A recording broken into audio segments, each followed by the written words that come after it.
That's all I'm really worried about.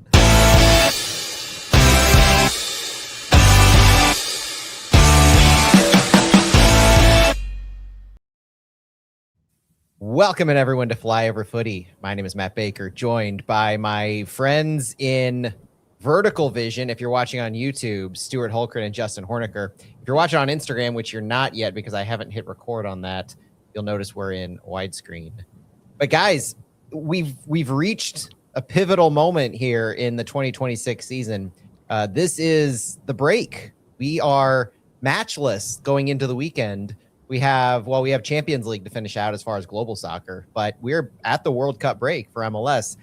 Justin, let's start with you. How does it feel to be in this moment? I feel a little melancholy about it because I feel like I was just getting into a groove like the last 3 weeks, and then all of a sudden, like 2 months off and like trying to reconfigure how I'm going to cover the World Cup. But yeah, I mean, good, I guess, right? It's a good time for the team that I covered to have a break, I think.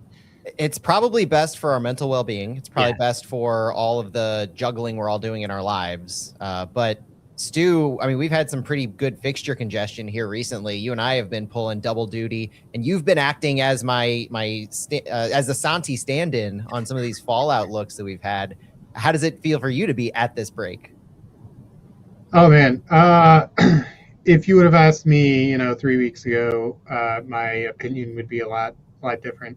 But like Justin said, just hitting the groove. And yesterday I was thinking about the Open Cup and like, oh man, I'm so excited for that next game in, 2 weeks or whatever it is. But no, I have to wait all the way till September for that semifinal. Overall, awesome.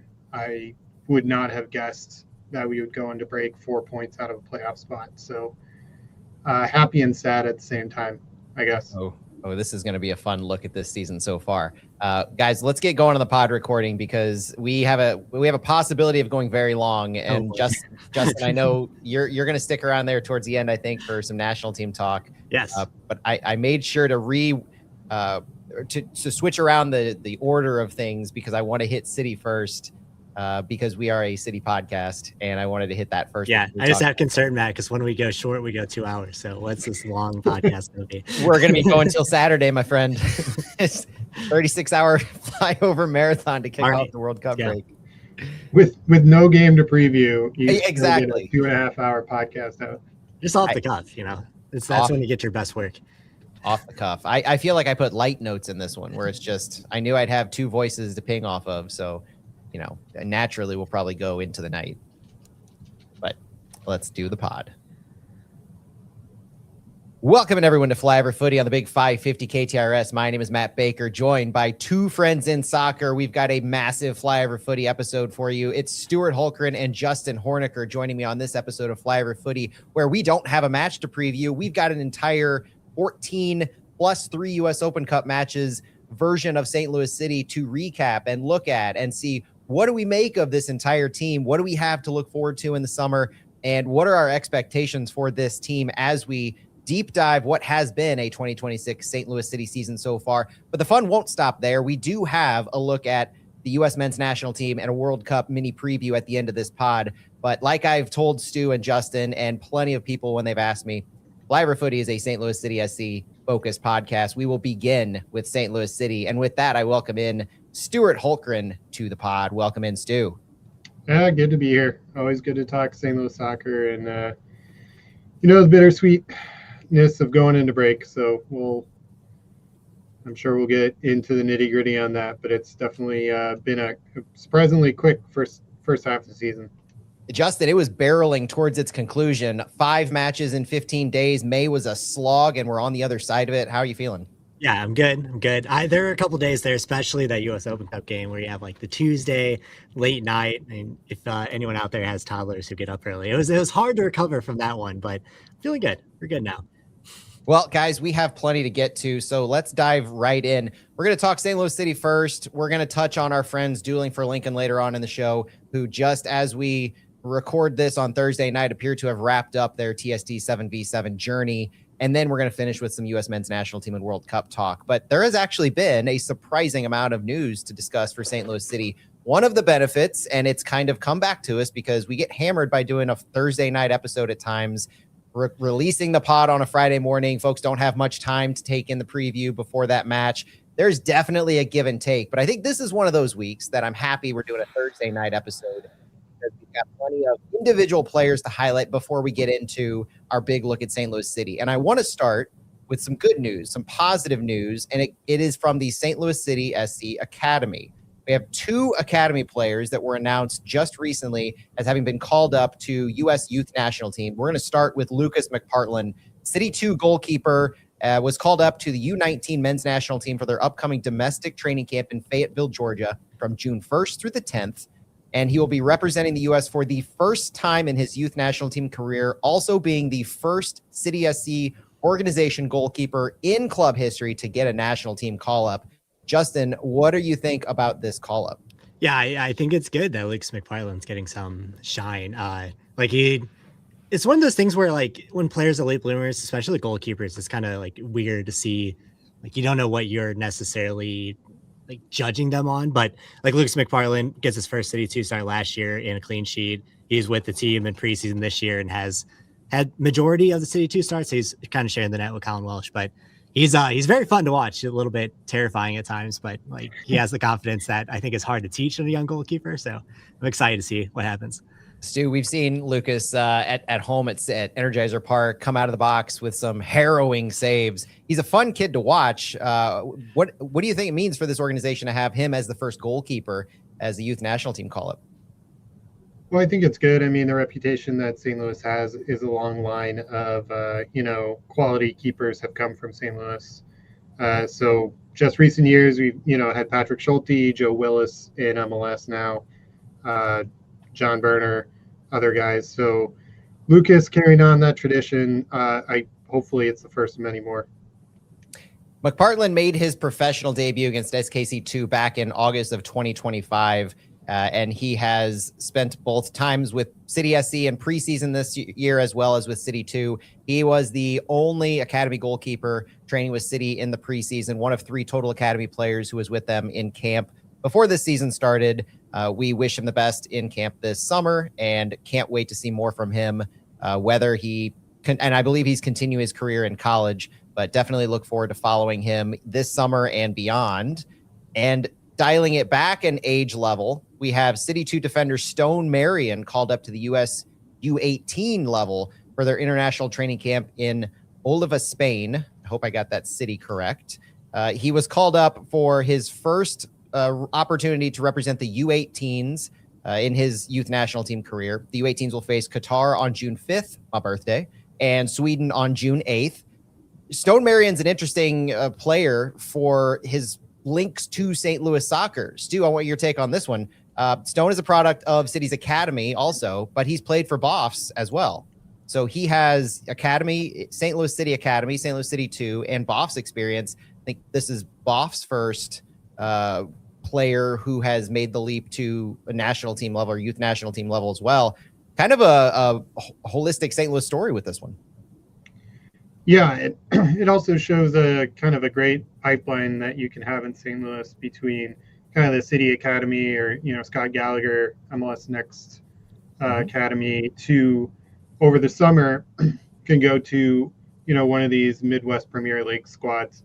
So, I mean, I'm sure you're interested in that going forward with Forest Park Rangers, some possibilities there. But yeah, he played for BOFs last year. Exciting kid. He has an S tier name. So hoping he goes far. Always cheering on St. Louis guys. Hope they're doing well. Justin, Stone's kind of broken through to the City 2 level. Where do you see his career possibly going? I believe he's going to Xavier at the end of the summer after committing to them last year. But this seems like a player to watch as far as his development through college and maybe onto the other side. Yeah, to Stu's point, S tier name, one of the best soccer names in the business going today. But he captained the U19s that are currently in the semifinals of MLS Next Cup. So, like, obviously pretty good on that front as far as like leadership skills go, and a defender that is worth keeping an eye on, I believe. Perfect segue, Justin, into congratulating the City SC Academy teams. We've got 3 City teams, the U14s, U17s, and the U19s representing the organization at MLS Next Cup at the various age levels. I know that the U19s and the U14s are going on to the semifinals as of time of recording. The U19s defeated the Red Bull New York Academy system 3-2 on their journey to the semifinals. And the U14s defeated Carolina Core 3-1, advancing to the MLS Cup quarterfinals. I don't have the result of the 17s, but they didn't get touted on City Social, so I'm not quite sure if they made it. Yeah, they lost to Orlando in the quarters. There you go. Yeah. See, that's why I look at you and tee you up on that, Justin. Thank you. So best of luck to the U19s and the U14s who remain at MLS Next Cup. There are a host of city organization. I think the Development Academy also has a team in the semifinals of their division. Just a lot of exciting times at the youth level in St. Louis. Justin, these groups from city and elsewhere, this seems like it's a consistent thing, but also this year one of the better showings at this stage of the MLS Next Cup. Yeah, because you also have like a Lufus team and a Scott Collier team, like different divisions, but Yep. I know are in the semis or at least the quarters. So like across the divisions, like the City Academy hasn't made it this far with multiple teams, and like also Scott Gallagher and Lufus and the Development Academy. It's kind of incredible to think that there's this much talent in those 4 academies specifically.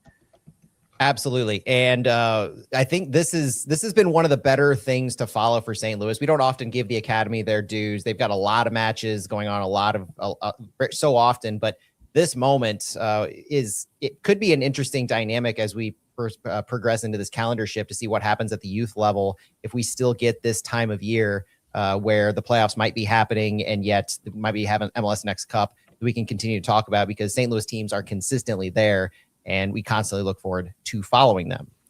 Yeah, there's a lot of City 2 players on that U19 group also. Mm-hmm. So like if you haven't paid attention to City 2, having a little bit, not a struggle, but haven't been, I guess this is like the worst stretch of the season for them. And I partially because you have like Alex Junt and players like that with U19s trying to make this run. Alex Junt of City 2 was also one of the players with City in preseason, their training camp earlier this year. Now, guys, let's pivot slightly to the parent club, the first team, St. Louis City SC proper. And the news of the week is mostly house cleaning. I say house cleaning, not housekeeping. It feels like Corey Ray is cleaning some big numbers off the books. And it started as soon as the holiday break ended. The first day back to the office, Tuesday, City SC announced that Cedric Toyshirt would not be returning to St. Louis City. They thanked him for his work with the organization. And for Cedric Toyshirt, this was his contract ending in June 30th, 2026. He had an option for the remainder of 2026, and his option did not get picked up. We have talked about this for weeks on Flyover from the opportunities or lack thereof he was given in the match day roster and minutes when we seem to be searching for an answer at that right 10 position and struggling mightily at the striker position. Said he was never given the option at the 9. I'm still sore about that one. He was given sporadic opportunities at the right 10, and he very frequently, in all honesty, I felt was left off the match day roster entirely. The writing was on the wall between that and his house being for sale for weeks now at this point.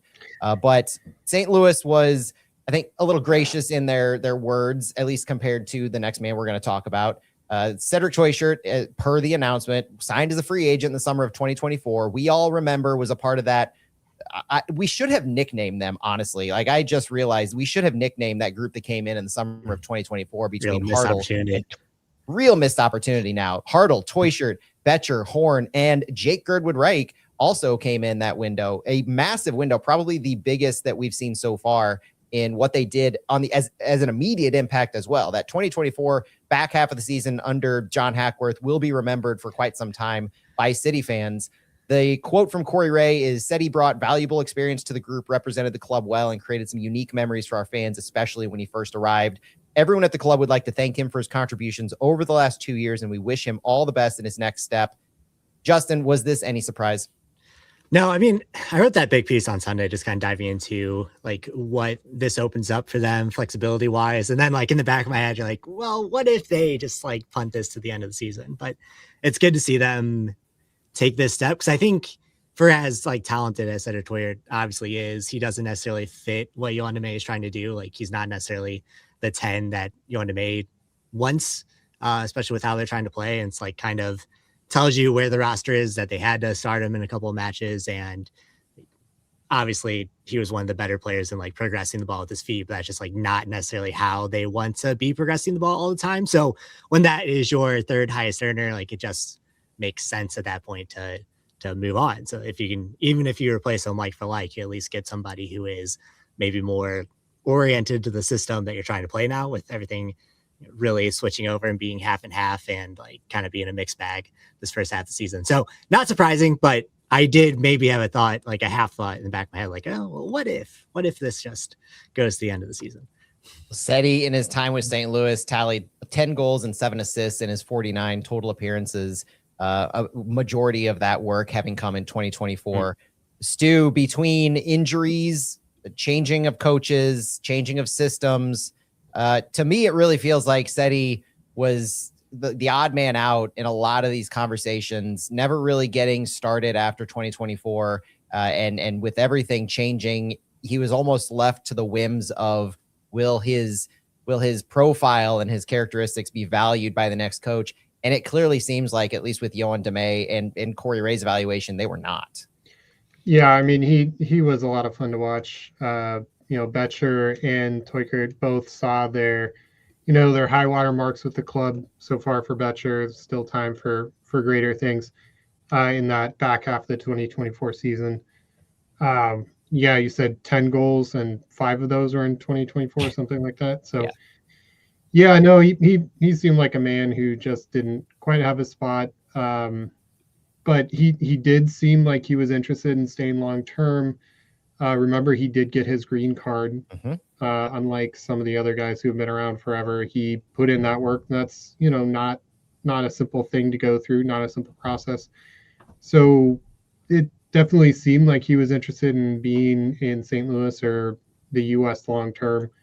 And wish him well. He was exciting when he had those moments, but it didn't really fit with what Demay was doing. And anytime you have new leadership coming into a front office, they're going to look at what guys need to move on or don't quite fit. And credit to Corey, he didn't string him along.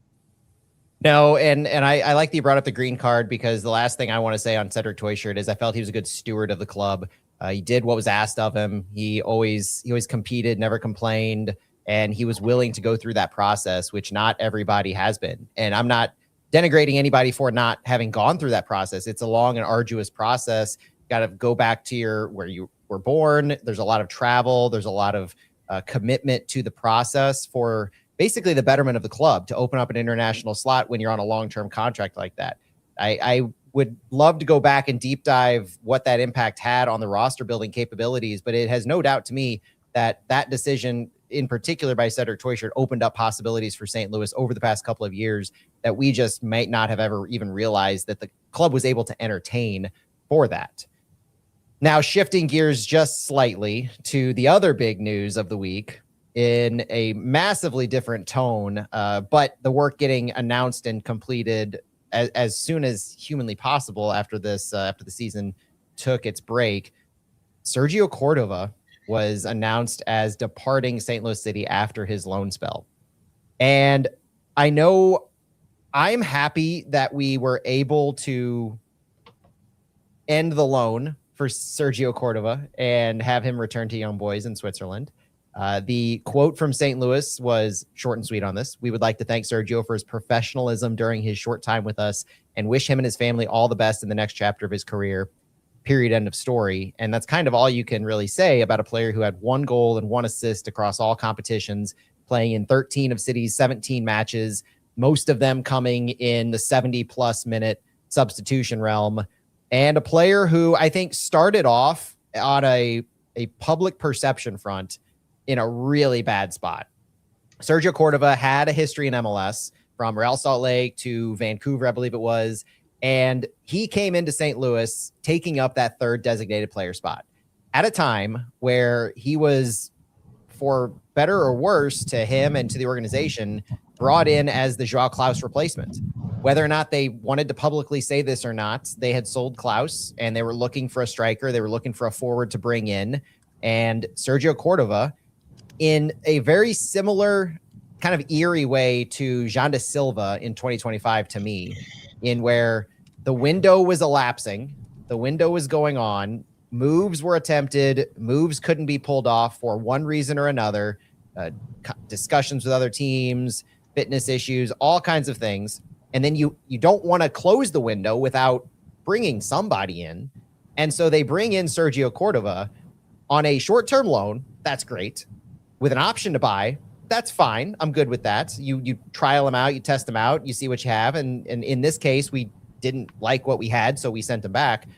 But then you announce to the fan base that he's a designated player, and you do it very intentionally to make fans understand that it was a bookkeeping measure only, and it was designed to front load everything so that if they picked up the option, he would not be a DP at that time. That's all good and great. That's smart front office work, except for the fact that by signing Sergio Cordova and making him a DP so that you prevent him from being a DP in the future, if you pick up his option, you forego the roster construction mechanism of the U22 model, meaning you have 2 DPs and 4 U22 slots, but you also get the extra GAM.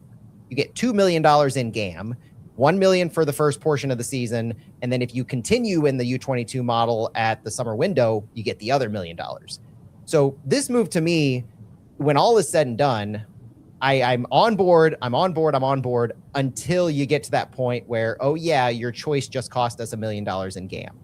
And what do we have to show for it now? A failed experiment, a Hail Mary toss on an unproven striker who had a proven frustration of fan bases that experienced him as a designated player.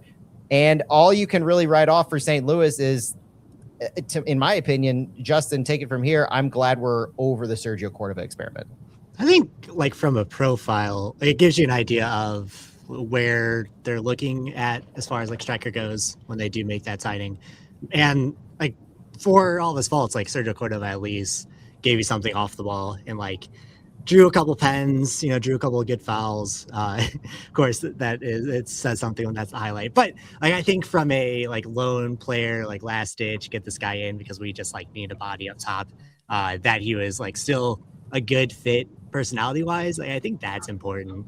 But yeah, I mean, like, what's the lasting impact here? There's not really much. You're grateful that you're not necessarily committed to him long term. Now, like, it seems like he was a consummate professional and everything. And like, to bring up the Zonde, I think he was less of a Zonde Silva and more of a Devin Padelford, a lone stint that ingratiated himself in the locker room, so to speak. Does that well, ingratiate himself in the locker room? Yes. Okay. There's the off the field portion of that, but he definitely felt like more of an on-field production comparable to Jean de Silva than Devin Padelford. Well, I'm going to push back on that, because I think I'm higher on Sergio Cordova than most. Like, obviously he doesn't have the goal scoring, but like, he did impact games in a time when like the only other striker was Simon Betcher, and like, and Sergio Cordova took the starting job from him. Like, he was the starting striker. So like, I think that impact wise, like, that he did make a little more of an impact than Sonny Silva, who everyone remembers for that like breakaway he had. Oh, I forget what the afternoon game was. It against Austin? I don't know. There's like a crazy miss, I remember. It goal. It was egregious. Yes. But now hang on, because I want to poke at this for a second, okay, Justin. Yeah, let's go. So he took the starting spot from Simon Betcher. Yes. But he wasn't good enough for us to pick up his option for. So what does that say does that say something about Simon Betcher?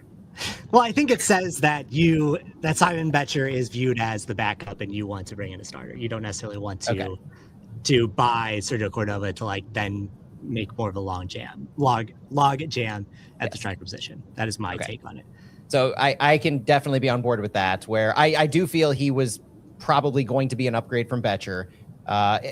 His placement out on the wing and back to the 9, he was almost in the Betcher spot of just being switched back and forth, oftentimes beginning late in games. We didn't really get a chance to see him until the end. I do believe he wasn't the answer as our starting striker, and so if you keep him, then you create that logjam. I'm on board with that philosophy. And you've already signed Betcher, and you do see Betcher as valuable in a substitute late game type role.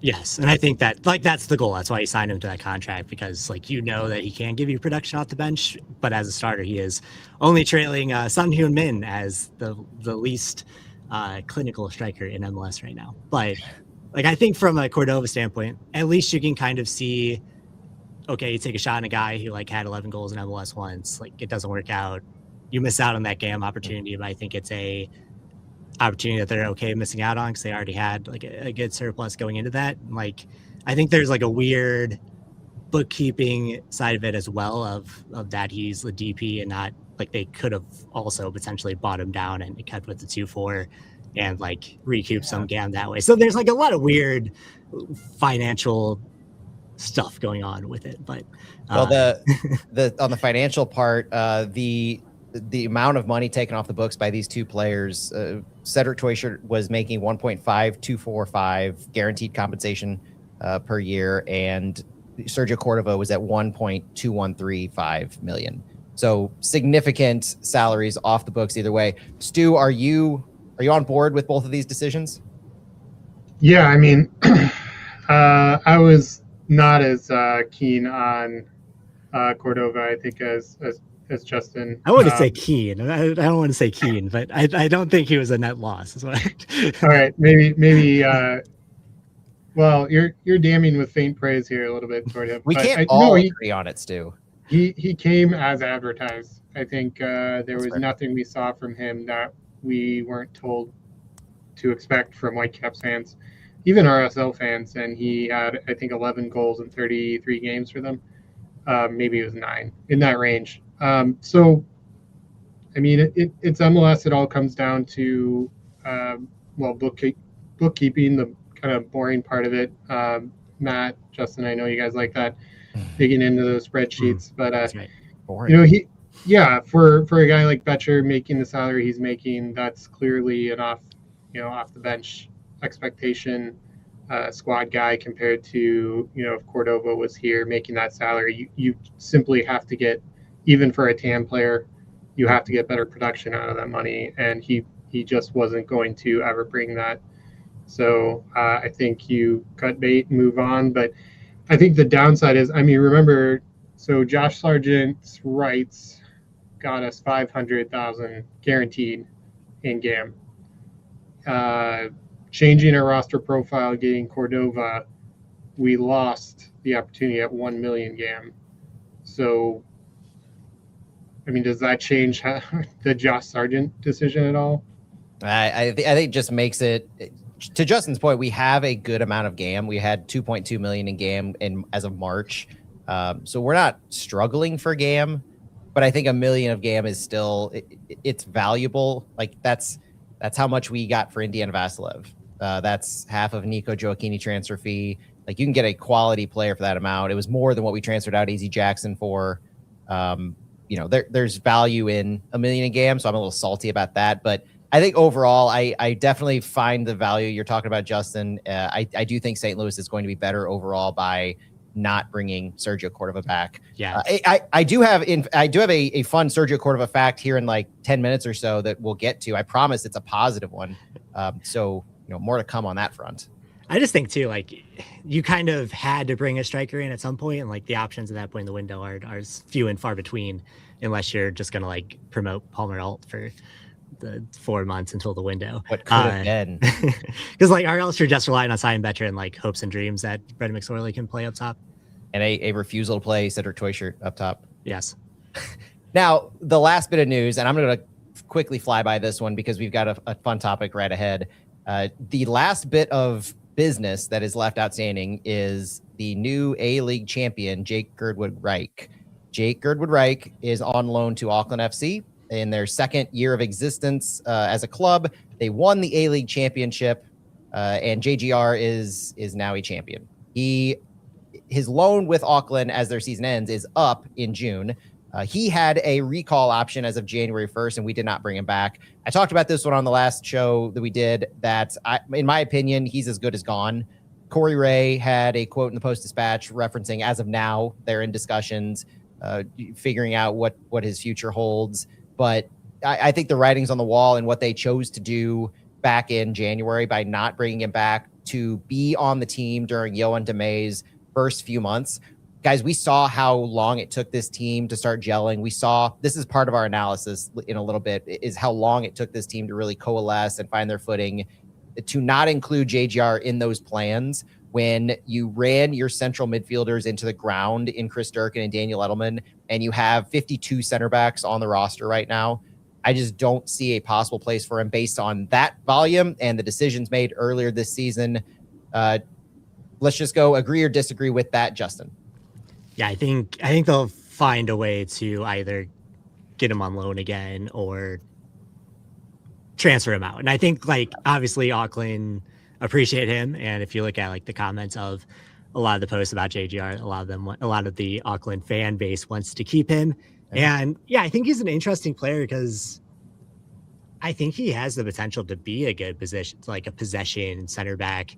And I think they see him more as a center back, even though like the scouting report on him when City like originally did that transfer was that he may be profiled to be a better CDM. But in this system, like I think that also means like a third center back, those outside center backs. But like how many center backs can you have? How many center backs can you fit in there? And like it's probably better for him to get the playing time at this point. I think you're right, and I think that's a big reason. He's only played center back for Auckland this season, and to me, it makes the most sense for his career. I think the only reason he came to St. Louis is Lutz sold him at the time on the ability to go to Europe after making this jump to MLS, and it didn't work out in MLS for him, didn't work out with St. Louis, and I think it's best that the two sides probably part ways officially or on a continued loan. Speaking of parting ways, next topic, boys. Nice segue. We have a coaching change. The coaching carousel continues to turn in Major League Soccer. That has left Yohan DeMay as the 20th longest tenured head coach as of this recording. God only knows what's going to happen this weekend or during the World Cup break that might add to that. But for the moment, we say, oh, my bad. I'm showing the wrong graphic on our stream. Oh, this one's on me. This was just a couple years ago when St. Louis City announced that Bradley Carnell was fired as head coach on July 1st. What I meant to show is this graphic. The other thank you, Bradley, from the Philadelphia Union, as Bradley Carnell has been sacked as the manager of the Philadelphia Union after just 4 games in Champions Cup and 15 games in Major League Soccer. He had a 3-11-5 record in 2026. His tenure as manager of Philadelphia has ended quicker than it did in St. Louis by, I counted 2 total games. And by, I want to say 33 days, if my math adds up. July 1st is when St. Louis fired him, and May 27th or 28th? I can't even remember what day it is that Philadelphia announced his firing. I think it was Wednesday. The tenure of Bradley Carnell, the legacy of Bradley Carnell, and here's the real just breaking news graphic for those watching. The legacy of Bradley Carnell is now starting to take shape in a wild manner, guys. Bradley Carnell is not just a one-hit wonder on his head coaching capabilities for one team. He is now a 2-time one-hit wonder, having gone from winning a regular season conference from one team, then getting fired, to winning the Supporter Shield and then getting fired. I kind of want to see him get another opportunity as a head coach because there's only one more thing you can do on top of winning a Supporter Shield. I mean, depending on your viewpoint of Supporter Shield and MLS Cup. And I truly think it would be historical if a team hired Bradley Carnell and in his first season, he takes him to the MLS Cup and wins it all and then gets fired halfway through that second season again. Justin, this seems absurd in its cyclical nature here with Bradley Carnell. Yeah, I think there's a lot of parallels of like both teams in their like successful season. So St. Louis year 1, Philadelphia last year, like one during like other circumstances, like obviously you can say St. Louis played above their underlying numbers. I think that played out pretty much. And then in Philadelphia, like they did not have a win against the top 4 side last year. They just like took care of business against everyone else in the conference. And that was good enough for them, who also weren't playing in continental competitions, to win the Supporter Shield. So like you kind of see that. And then coming into year 2, like Philly sold off like so many players this offseason, weren't able to replace them. And then now you're also playing in CONCACAF. And like, yeah, I would say that maybe circumstances in both situations aren't necessarily him, but in St. Louis, like we saw the locker room completely deteriorate like the moment they had that adversity in year 2. And like, I wonder if it's a similar situation where it's just like so much negativity around what was happening. And then you have like the Ernst Tanner of it all hanging over this whole decision. Well, the sporting director difference, I think, is kind of stark between Lutz and Ernst Tanner in what Tanner's going through in his own right. But Stu, there's a common thread here that also exists, and I'm not quite sure if it's well, there's two common threads that I see off the field almost. One is that in the second season of each of these for Bradley Carnell, the front office basically gave up on him. They gave him peanuts to work with. In Philadelphia, the recency when Justin mentioned selling off their players, for St. Louis, that was the pivotal moment where we sold off Nico Gioacchini. We didn't bring anybody in, and we punted the Cedric Toyshirt signing until the summer. And I remember the famous quote from Bradley Carnell at a press conference in June of 2024 saying, "We're just trying to bridge the gap." He knew he had nothing to work with. He knew he was rolling out Brendan McSorley as his 9 and Jay Reed at the time, fresh in MLS as a left back, and running Johnny Klein as his attacking midfielder.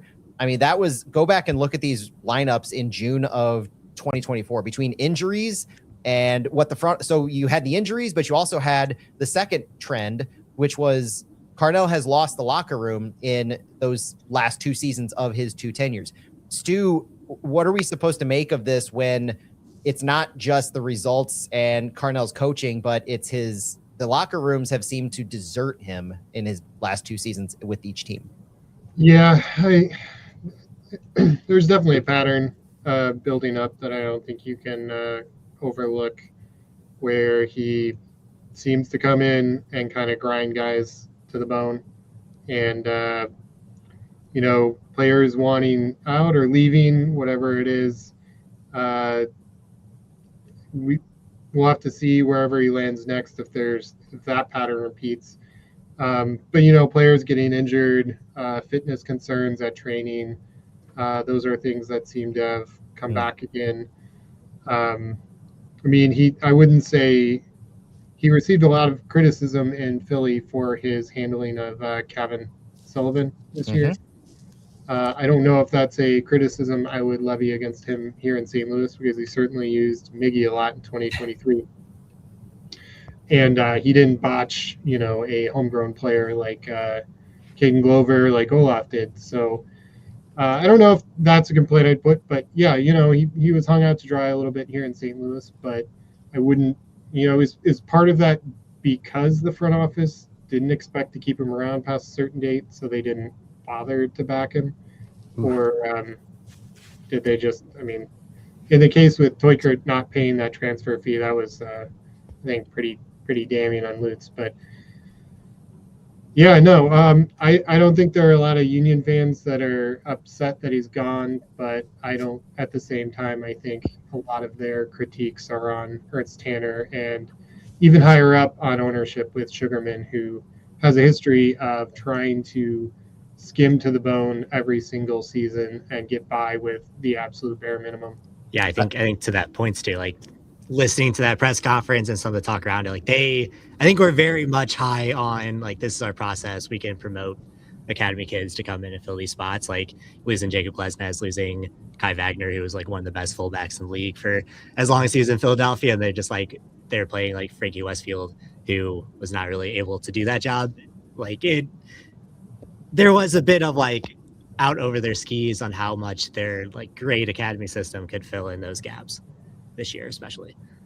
But I think that in St. Louis, we remember the Sam Adeniran issues, the AZ Jackson issues, the injuries in training. All of that plays into our perception of Bradley Carnell. There's no discounting what he was able to do for both teams in year 1. And on some level, I don't think it matters the quality of opponent that he faced. He got wins that were put in front of him, and that's all you can kind of ask a manager to do. I would honestly like to see Bradley Carnell get another opportunity with a front office that actually hands him some better toys to play with and it spends more in between year 1 and 2. But guys, I really don't think that Bradley Carnell is going to get another head coaching job. I think the best he can do in MLS is an assistant.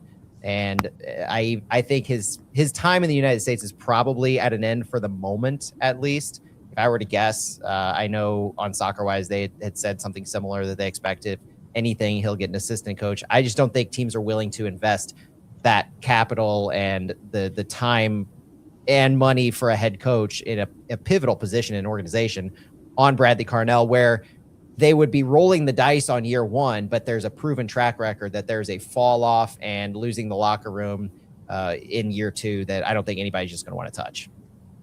You know, I know you say he probably won't get another opportunity right away, but for some reason he just feels like a DC United guy, like something they're gonna fire Weiler, and this time in February of next year, they'll be announcing Carnell. I don't know why, but MLS loves to rehash some of these coaches, and that supporters shield is going to be doing a lot of heavy lifting to some of these sporting directors out there.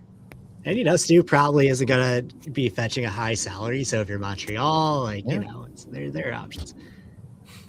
If you're Montreal, there are options. Well, so on that note, let's pivot a little, guys, and look at the St. Louis City season so far. The thing that we actually came into this pod to do prior to all the news happening this week, and about 40 minutes in, we're finally getting to it. St. Louis City SC comes into the World Cup break in a better position than we thought they would be in when we were in April, but it's still not a great position. In the standings, St. Louis City SC sits in tied for 11th place with the Colorado Rapids on points and a match in hand as compared to the Rapids as well. 14 matches played, 16 points, 4 wins, 6 losses, 4 draws, 16 goals scored in those 14 games, 20 goals allowed in those 14 games, -4 goal differential still, but they're climbing the ladder. St. Louis has had a really tremendous month of May. The last handful of games that they've played, let's go dating back to the end of April in the U.S. Open Cup against the Chicago Fire. April 29th, 2-1 win against Chicago. May 3rd, 2-0 loss against Austin. May 9th, a 1-0 win against Colorado. May 13th, 2-1 win against LAFC. May 16th, a 1-1 draw against DC United. May 19th, a 2-2 draw and penalty kick wins against Houston Dynamo to move on in the U.S. Open Cup, moving on to the semifinals of that in September, and then a 3-0 win on May 23rd against Austin. That is a lot of matches in just a few weeks, and it's a team that took all of their fortune prior to that, let's say prior to that Colorado game on May 9th, where they were dovetailing to the point where I vividly remember at the end of April, beginning of May, there were comments that were comparing us to Sporting KC in how Sporting KC's narrative this season is that they were having the worst season in any team's MLS history. And we were sitting there, I think, at one point right above them. So we were right in the table next to them. We were at risk of having them score more goals than we were at that time. And we were in a refresh mode. I have stopped saying rebuild. It's a refreshing mode, an overhauling mode with a new sporting director, new coach, new style. It's basically a rebuild with a bunch of existing contracts on the books still. And as Corey Ray overhauls this, things just are starting off much slower than we ever envisioned, I think, going into the month of May. Justin, what did you think? Let's go back in time. Before May started, were you completely out on Yohan DeMay, on the players, or did you see that the underlying metrics were kind of decent, trending positive, and were you still bought in at that time? I bought in, I think, is a little bit too strong, but I look at this roster, what Yohan DeMay was able to get out of them, even when they lost, even in those first 4 games, so they were struggling to score. You can at least see that the way that the formation was coming together, the way that the style of play was coming together, that to me there were enough positives there to where even if things were completely falling apart, it was clear that there was something to build on, and they're improving. You could see the structure, you could see what they were trying to do, and I've just always viewed it as just not having the talent to be able to compete where they need to compete. And then you look how things have gone since May, even I would say everything post that Fire win, was kind of the turning point. But even then, like, because of how these games have been racking up, like, their underlying numbers have not been as good as they were in those first 4 games. Like, you look at like games that they should have won and games they should have gotten more points out of. So like, I was a little bit more optimistic than most after those games, to the point of being called a bit of a homer, I think. But like, I could see the vision, and even as like the games have gotten a little bit more of a slog because everyone's so tired, and the underlines have slipped a little bit, they've actually found ways to get wins. Goal scoring helps, of course, but yeah, I've been very optimistic on how this team has played, like looking at the process, looking at some of the improvements that we've seen versus like the results. Like, definitely performance over results of this first half of the season. There are a lot of players that have really come on strong, even in the underlying numbers. And as the underlyings have evened out, it seems like the month of May, the luck factor has really swung in St. Louis City's favor, to the point where Yoann Demay, at the end of the match here most recently against Austin, used the term, and I will continue using this, provoke the luck. And I think that, to me, is the biggest thing that St. Louis has been doing. Stu, when you have a team that continues to have positive underlying numbers, frustrating inability to translate those into actual goals, actual points, actual results, and you continue to provoke the luck and continue to bang the drum and bang the door down on oppositions, the month of May tells me it was only a matter of time before things just start clicking. What have you made of this club as the team has kind of struggled these first few months, and then things just really seem to come together in May? Well, to start with, I think my expectations for this season were maybe lower than both for you and Justin. Out of the gate, it was pretty clear that Corey and Yoann were setting the bar lower than had been set in 2025, where we were, guaranteed playoffs. So, not a rebuilding year, like you said, resetting, however you want to, reloading, or whatever John Davidson said with the Blues years ago. But it's a retool. Yeah, retool is another one. So, but anyways, yeah, I mean, to me, he was always going to get the season. So even at the nadir 2 months ago, when we were just losing everything, it never seemed like he was necessarily at risk. Now, if we had gone into the break floundering and maybe get blown out by Sporting KC in July, then that would be maybe induce the vote of confidence, the dreaded vote of confidence. But no, he seems to be building something. So the next test for him is, can he get reinforcements? And the reinforcements, can he utilize them properly? I think a vote against Demay would have been if he had players who were quality at his disposal who he never utilized. And I think there was maybe some concern about Falou Fall, if he was going to be able to work his way into the lineup, because we know the talent's there. And he did. So I less concerned about that part of Demay's coaching approach than I was maybe 6 weeks ago. I wanted to show what I have listed for our viewing audience as the depth chart that I have going into this summer. But I want to use it to frame some discussion around some of the players, because, Stu, that's a really good point about the quality that Yoann Demay had to work with. And there were parallels earlier this season, and folks were calling it out in March and April to Olaf Melberg, beginning of 2025. Guys, if you didn't like the fact that I was comparing Sergio Cordova to Jean da Silva, I can tell you I didn't like any comparison from Yoann Demay to Olaf Melberg. People saying that need to go back and watch those games, and I do not recommend doing so.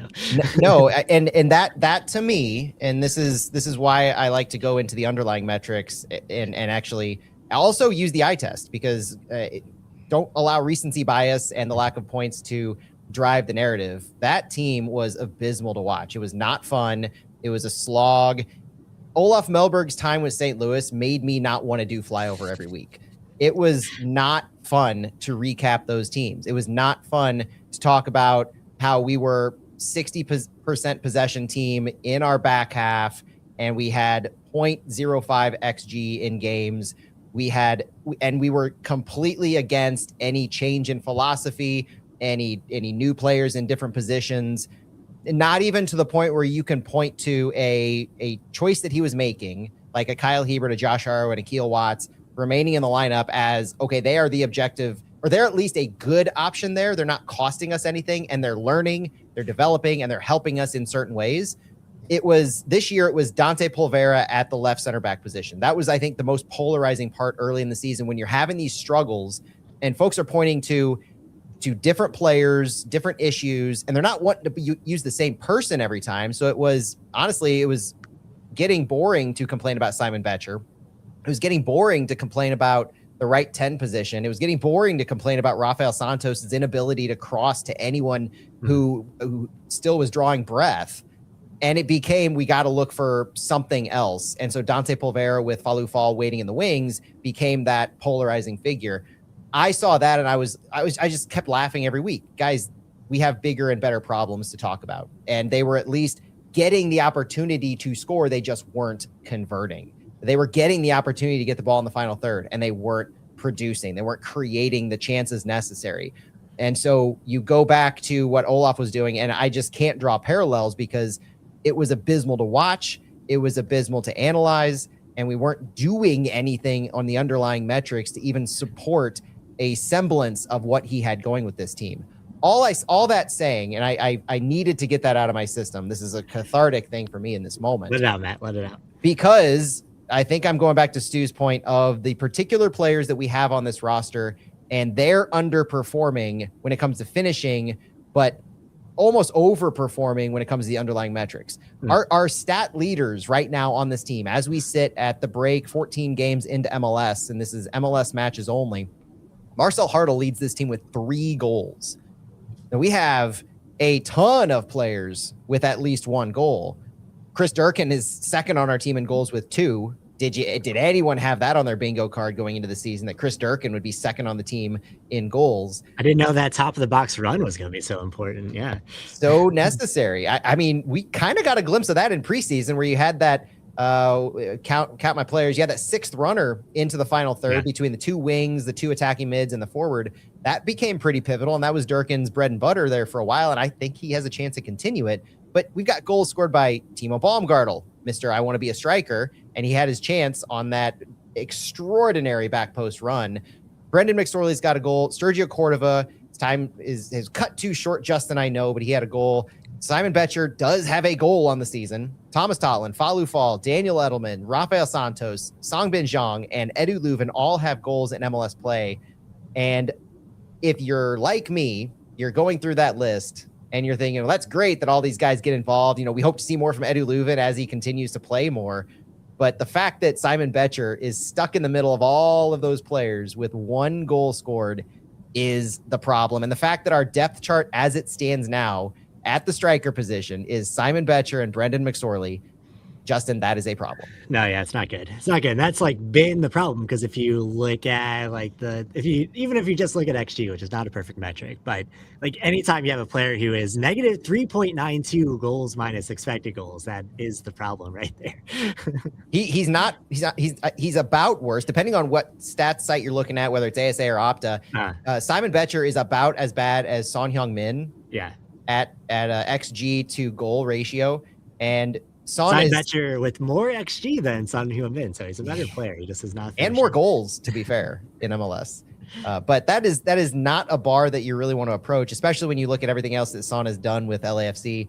I think he still has 7 assists.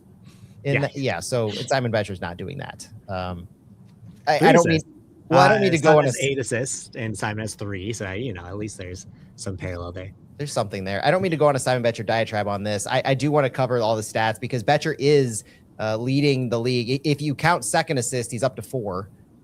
Daniel Edelman has 3. Marcel Hartl has 2, and then a host of players with 1 as far as assists go. To show you the importance of certain players in the build-up, in the attack, key passes, those passes that lead directly to a shot. Marcel Hartl leads the team at the break with 30 key passes in 12 games played for Hartl. Simon Betcher and Rafael Santos are next on the team with 15, though that stat proves that you can't just look at one individual stat and say, okay, this person is pivotal and important to our team because of what they're doing key pass-wise. Betcher has been important in the build-up. He has provided a decently quality false 9 of sorts, at least as far as the progression goes. But you look at Rafael Santos, it's 15 key passes, tied for second on the team. And I could probably say 90% of those are wasted, where they're key passes and maybe somebody's taking a long shot because his key passes that should be key passes into the box that never land, those don't get counted because they never connect. It's just shots that he's laid off and somebody shot outside the box. But you also have Daniel Edelman, Conrad Vollum, and Cedric Toyshirt all with double-digit key passes. So St. Louis is mixing it up, moving it around as far as how they're orchestrating their attack.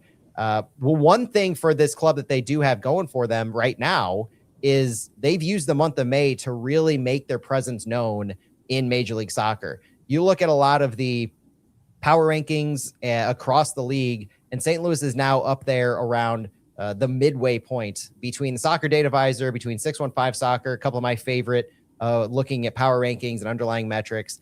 I think St. Louis has done a good job in making their presence known across the league. Stu, this opportunity that St. Louis has generated for themselves in the month of May, kind of proving what they've been trying to show in the months of February, March, and April. Do we really think that this late May surge is for real for St. Louis? Well, we're going to find out in July, because the first two matches that we come back after break are going to be really pivotal. We have Sporting KC at home, and that's a game we cannot lose. I don't care who the coach is, how the season's going. You just can't lose to Sporting Kansas City at home. And then after that, we have LA Galaxy away. So LA Galaxy are in ninth place, and they're 4 points ahead of us. You win those two matches, and it's hard to see that we're not right on the cusp of playoff spot. So massive month of July coming up. And then after that, I believe we're home or away to Colorado. So if we can beat the Rapids as well, Stan Kroenke's Rapids, we're going to be in a great position coming out of July.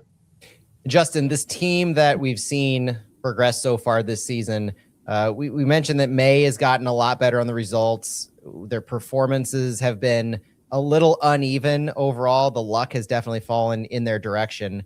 But as we stand after we include May in that analysis, if you had to really put, I mean, you're laid it all out there right now. Is St. Louis, as we stand right now, a pretender as far as their danger in making the playoffs, or are they an actual contender? I think they're a fringe playoff contender. It all depends on, like, that's without knowing the summer acquisitions. Like, obviously, there's the need to strengthen a few key areas. Like, I think it is reassuring that once Thomas Totland is like healthy and plays more over this past month, that's when you see some of those like scoring options with Totland on like the weak side, crashing that back post, open up more than they were earlier in the year when Santos was primarily the starter out wide. So, like, I think there's a lot of good to take away from this month. I think that they were a little bit more pragmatic. The like play into Songbin. Like, Songbin's obviously been a little bit of a revelation since he's been back in the lineup. Like, some things that weren't there in the first two games he started have opened up. And I think there's enough good in how they play and how they've been able to play teams tough, and just defensively how solid they are too. Like, maybe it's a thing where their ceiling isn't that high, but their floor is a lot higher than it was last year. And I think you can see that they aren't making, like, I think they can control games defensively better than they have been able to. Stu, the best portion of this season so far, if you had to pick a run of matches, was it a no-brainer this month of May, or would you classify the US Open Cup in general as the best run for St. Louis so far? If you had to pick one of those two. So the last, let's say, 4 games or so in MLS, with our 3 wins and a draw versus our Open Cup run so far. Yeah, I think the month of May for me has been the most enjoyable. I mean, the beginning of the season, the underlying metrics, like you guys said, were showing that we were a better team than maybe we were seeing on the field. And those losses were maybe just the most frustrating. So, Open Cup as a whole is fun and a blast. But the most recent Open Cup match, and just going in the break, really, I would say starting around the New York City NYCFC away match where McSorley scored. That's kind of where the fun started ramping up, and it just continuing to go up. So, but my favorite stretch is going to be July. I'm going to go back to July again when we sweep all 3 games. Ooh, I love that. SKC, LA Galaxy, and Colorado. Yep. All right. Put it on the boards. I'm going to sweep all 3 of them. And if we do, Stu's going to have himself a time. Guys, as we wrap up I say wrap up, we're probably going to go another little while. I've got 3 more segments for us for St. Louis City. I've got our update on Catherine Cares. I have player evaluations or position evaluations, and then what does the club need to do to improve this summer? So if you're listening to us and you're about an hour in, that's what you have ahead of us on the city front. I want to start with some really good and fun news on our partnership with Catherine Cares. We haven't talked about this for a while. I think by design, I kind of wanted it to stew a little bit, where we were just kind of watching the matches happen. And I made a couple updates to this because the Open Cup win meant that much to me. And so it was a recap where we were with Catherine Cares in our donation events for this season. We were donating $10 per goal scored for St. Louis, $20 per goal scored after 6+ passes completed in a possession. We created that after watching Yoann Demay in preseason. And then $10 per city clean sheet, $10 per win, $5 per draw, $500 for a Roman Berkey penalty kick save, $100 for 2 players with double-digit goals at the end of the season, $100 if we correctly have our player awards predicted, $100 each for Simon Betcher scoring 10 goals or more, and for scoring more goals than Klaus, which, man, Klaus really gave him the opportunity there by getting injured. But, que sera, sera.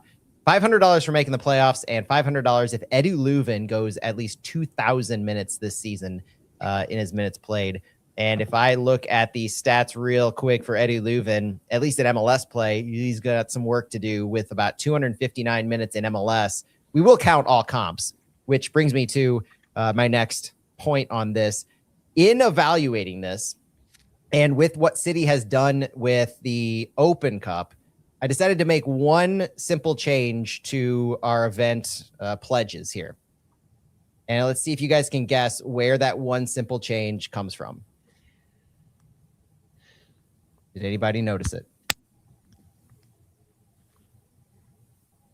I have removed Roman Berkey from the penalty kick save criteria. Wow.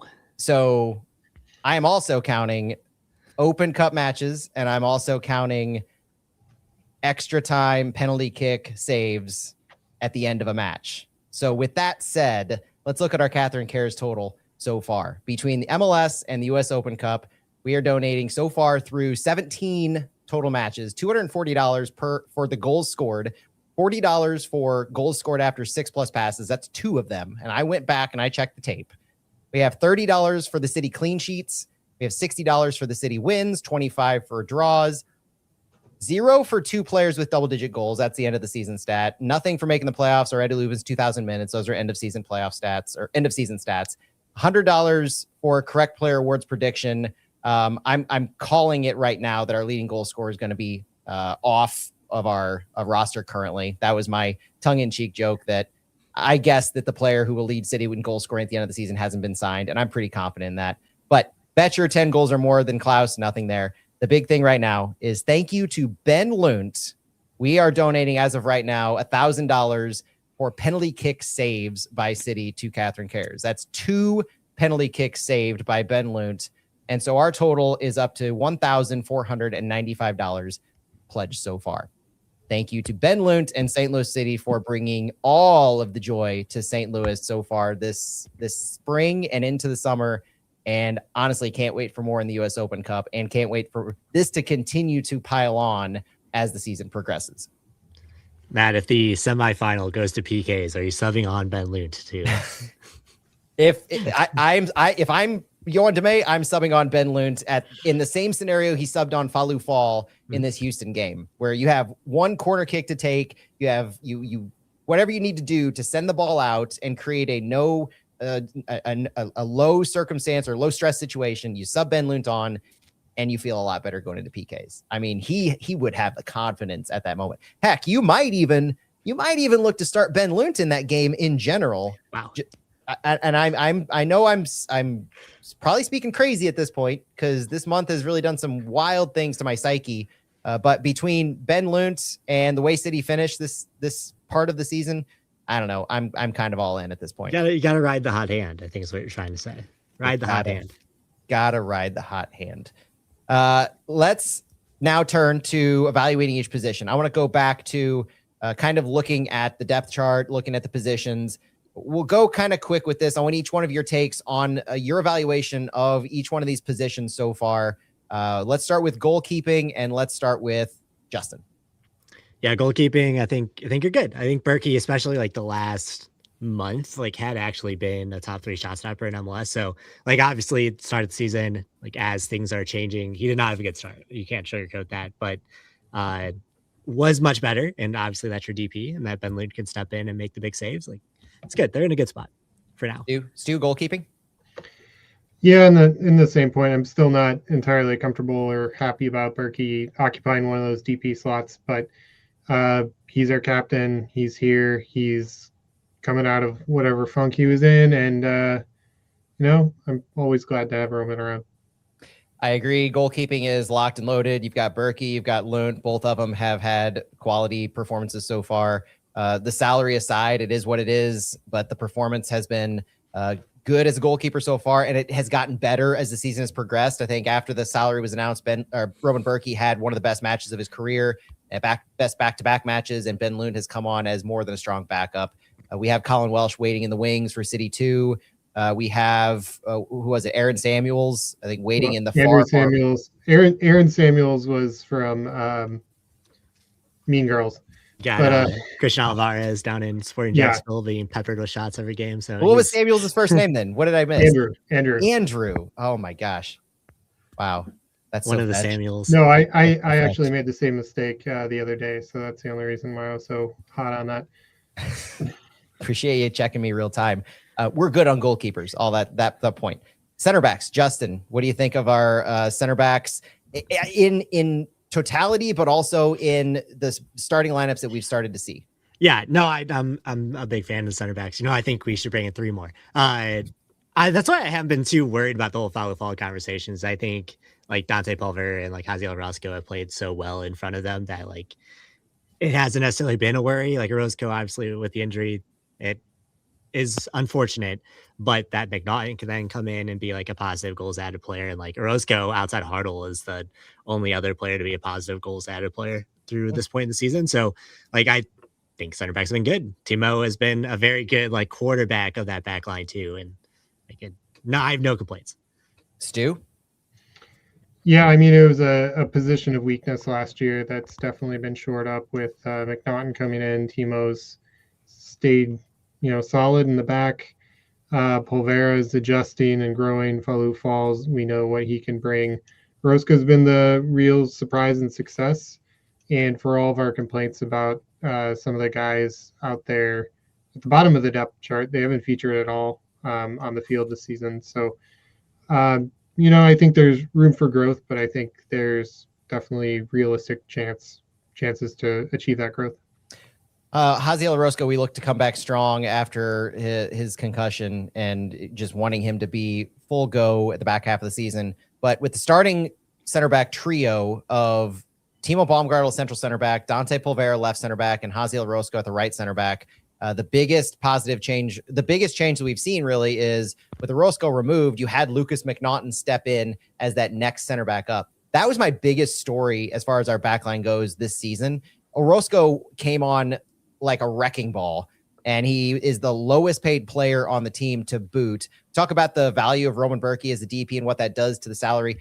Let's talk about the value that Haziel Orozco gives us. Massively overperforming. If there's anybody who is deserving of a new salary, if he can continue his run in the back half of the season, it's going to be Haziel Orozco, and I can't wait to see more of him. But the problem is what will this center back core look like in the back half of 2026? And will it be that same trio? Because you've got Falou Fall, Lucas McNaughton, like I said, stepped in and has done a great job as that fourth center back. Justin, that's a great call out by you in that he's versatile in where he can be central center back, right center back, even left at times. And his left center back, what was it, the NYCFC game where he had that cross into Brendan McSorley? That came from the left side. So Lucas McNaughton showing versatility there. And that story as it progressed this season was so fascinating for me to watch because Falou Fall was hurt in preseason. The Falou Fall took a while to get back, but even once he started training and you had a month and a half go by, and it seemed like he was not just training regularly, but he was going full go with everybody for a consistent amount of time. He played for City 2 there for a bit, but he didn't go from return to training to City 2 to City like we were used to seeing. That was a question mark and kind of a red flag to me of, is there something they're not seeing in Falou Fall? His first appearances being subs in the later parts of matches on the left side, just trying to kill off a game, not really needing to showcase what his on-the-ball skills were. I think when all is said and done, he got a really raw end of the stick on that one. I criticized him a little bit for some of his defensive lapses, but he definitely has redeemed himself these past couple of games, Open Cup and MLS, and especially these last 2 MLS games, I think it was that he started. But now he's pushing that envelope of, can you start Dante Polvera on the right side and right center back in his more natural position with his right-footed nature over there? But if you do, what does that mean for Jaziel Orozco? So this center back core, while yes, absolutely agree with you guys that there's no concerns, I think we're good to go. We will not be signing another center back, no matter what Justin says. If you say so, yeah. In this window, the question to me is, can Yohan Demay get the most out of this group, maximize the potential and capabilities by choosing the correct players to put in the correct spots to finish out this season? That's my big question. Justin, really quick, do you think he's going to be able to do that? Yeah, I do wonder about Polvera on the right side because I think it looked good against Austin. And did they try it in the US Open Cup game as well? I forget the other time they tried it. But like Falou Fall, we kind of asked after this last match against Austin, and Yohan Demay said one of the things that they've been trying to work on him with specifically was 1-2 time and when to be more aggressive and how he steps up and like moves the line forward and like reading between the lines. I think that might have been something that they wanted him to work on in like getting back to fitness and before they could like really trust him back in the starting lineup. And I think you look at those City 2 starts and like he didn't necessarily look himself yet. So I think there were some things that they wanted to see out of him before they felt comfortable putting him in that starting 11. But yeah, seeing how that trio works itself out, there's a lot of competition, and Yohan Demay said it kind of starts over with this like second preseason coming up. So I'm very interested to see how it shakes out and what the preferred trio will be. But again, there's a lot of games coming up. Like in the second half of season 2, we're going to play a lot of midweek games. So that's my big thing too, is seeing how it shakes out. Because as Daniel Binkholder mentions in the chat, the story on McNaughton, Lucas McNaughton was a starting quality center back prior to his thigh injury that he sustained against Nashville. He was traded for a boatload of GAM plus CJ Sapong or somebody like that. Starting he's probably a Canadian national team player if he doesn't get hurt like that. And he started getting his call-ups right before he was injured. So he's 30-ish years old right now, but man, did his career have a ceiling that he was just derailed by an injury. And so after that with Nashville, DC, couldn't remain healthy. That was why we were able to get him on a supplemental roster deal for $200,000 with the quality he's been able to show. So good piece of work by Corey Ray in that regard as well. Moving on to our fullbacks, our wing backs. This is a problem. I don't think it's any secret. Wing backs, I've got 3 players listed on my depth chart. I've got Thomas Totland, Conrad Vollum, and Rafael Santos. In general, that's a problem when I can't really point to any other players that Yohan Demay has so far chosen or favored in a starting role or a consistent minutes role outside of those 3 players. You started with Rafael Santos and Conrad Vollum, and then Santos proved to the chagrin of everyone who wanted to see him, because he held on to that left wing back spot for far too long, in my opinion. But he proved that he just wasn't feeling it. He needed a rest. He wasn't connecting with everyone. He wasn't adding to the value of the attack. Wasn't really providing much in the way of defense, because our wing backs really haven't been asked to defend much at all. And so you switched to Thomas Totland finally after Totland gets healthy. He had worked through his own thing, so Totland was battling some nagging issues. Totland got healthy, took the job, and has run with it since then. So now you go to this break, in my opinion, with Thomas Totland and Conrad Vollum as your preferred wing backs. Stu, is this enough going into the summer, or is a wing back is the wing back position a priority for this summer? Yeah, it definitely needs to be upgraded. Whether or not it's do you bring in a left back around MLS, a guy like Luca Petrasso, at Montreal, guy who Corey Ray is familiar with. Some sort of cash for a deal there, or do you bring in someone external to MLS? Certainly, right now, Tottenham's doing well on the left side. Conrad Volum's actually our weakest wingback who's seeing time at the moment. So the depth isn't there. If we get any injuries, it's going to be hard to recover from that. Maybe we play Falou Fall on the left again. I don't know. It's definitely something I hope Corey Ray shows some attention to. Can't help but chuckle at that idea. Moving on to the central midfield. You know what is funny about that, Matt? Not to derail you, but Falou Fall in his U20 call-up, because I looked into this the other day, did play like left fullback for Senegal when he was called into the youth national team. So very interesting. Oh, we're gonna dig into the tapes and get Falou. If Falou Fall ends up as a left wing back for us at some point in a neutral game state, I might just have to. I'm going to. You know who I would love to see them go after is like a Kevin Paredes type who like Wolfsburg gets relegated. Like apparently his contract's like up on the line. Mm-hmm. I did not see that in the chat, but yes. Great minds think alike. Justin and Abo in the chat. Justin, our central midfield, Chris Durkin and Daniel Edelman seem locked and loaded. In my depth chart, I have Durkin and Edelman with Tomas Ostrak and Miguel Perez. And I have it like this because Johan Demey has said and has really shown in his lineup decisions that Edu Leuven is an attacking midfielder for him. This might be the most curious thing that I have going into this window. Because if you say that Marcel Hartl and Edu Leuven are your top two attacking mids and you have Sangbin Zhang all right up there, then what does that do for your priorities this summer? And I we'll look at that in a second, but I want to keep it to the central midfield evaluation for a moment. I think Chris Durkin and Daniel Edelman have done a remarkable job overall, knowing what their limitations as players are in the central midfield. Durkin, second leading goal scorer, only 2 goals, but he's done a great job getting up and involved in the attack more often than not. Daniel Edelman has done a fantastic job in this press. He has created a ton of chaos and high press turnovers in the attacking half.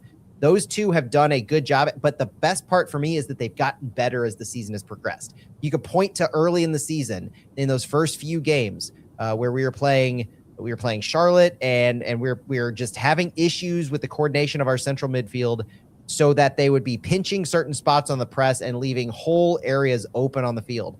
Thinking back to San Diego especially, but Seattle and LAFC also posed problems in that they would leave areas open, miss their presses, and that's how we were able to be beat. So our game plan against us was to lure our central midfielders to one side, pass through and then around them to progress the ball. I feel they've gotten stronger and better coordinated as the season has progressed. Yeah, I think Edelman, especially like this past month, like he's had some ups and downs through the first part of the season, but I think he's been like, if you look at a couple of his games for the past month, like how much ground he's been able to cover, like I think he like that double pivot has been very nice, and like when Miggy Perez has been able to come in, even though I think he is also more of a Swiss Army knife, obviously with like Demey playing him up in the 10s sometimes, but like I don't know if I'm looking at like where this team needs to get better. They need to bring in a midfielder somewhere, whether that is someone who could play like a 10-8 hybrid or maybe someone that could play like up and down. But I think if you have to go Durkin and Edelman, like I don't think that's bad necessarily, but that is certainly somewhere you can improve. As a transition to our attacking mids, I tend to think of what we're dealing with now as what you had described earlier in the pod, Stu, as the players that Johan Demey is handling and choosing and selecting. He's trying to make the best of an average to above average overall group of players. And to me, Edu Leuven in the attack as opposed to central midfield is a really good example of that. I really don't think Edu Leuven is a long-term attacking midfield option. I would kind of prefer he wouldn't be. I think his skill sets suit him better as an 8, a box to box that can defend with Daniel Edelman, but also he's much better equipped to be in that attacking third than Chris Durkin is overall. But what I think has happened is, I've talked about this in the last year or so, where it's an EAFC mindset where you're constructing your roster. Edu Leuven is an 85 overall central midfielder. He's an 81 overall attacking midfielder, but your only other attacking midfielder option is a 79. And so you put Leuven up there, you're losing the overall value, but you're increasing the value at that position. and you've got pretty good replacements at the central midfield spot. That feels like what DeMay has done, but it also belays the fact that Leuven wasn't available for a large portion of the season so far. And the chemistry that is built between Durkin and Edelman, I think that plays a big factor in what Yoann Damet has been riding with and not wanting to disrupt that. Because if you put Leuven over one of those two, you can't put Durkin or Edelman anywhere else. They don't have spots outside of the central midfield role. I think it's also interesting because like Leuven, even as that right sided 10, like you can look at his heat map, he's tracking back a lot to get onto the ball more often and like making those late runs from the midfield that they like him to make. So like you almost need to not necessarily think of it as like a forward advanced like attacking midfielder, because he's still going to be around like tracking back into the defensive midfield area too. But like, yeah, I just don't know. Like, I just don't know what the best use of that midfield is. Like, I think Leuven, Hartel, obviously you're getting the most talent on there, but yeah, if you can like move Leuven back, if you could swap him with like Durkin and then like bring in another right-sided 10 that can maybe provide more of a scoring threat at times. Yeah, I don't know what the calculus looks like. Do you just want me to start calling this a 3-5-2 and we'll just positionally drop Leuven back alongside Durkin and then Hartel can be up with Betcher right underneath Betcher? I had referred to a 3-5-1-1 earlier this season at some point, but that kind of seems like what you're describing with Durkin or with Leuven dropping back deeper and then making those runs. Like a 3-4-1-1-1, I think.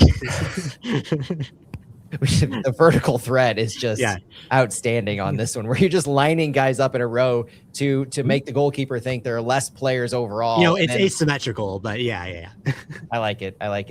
Stu, attacking midfielders in general, with Hartel being the stalwart, and I think his importance was magnified in games like San Diego and what was the other one he didn't play in?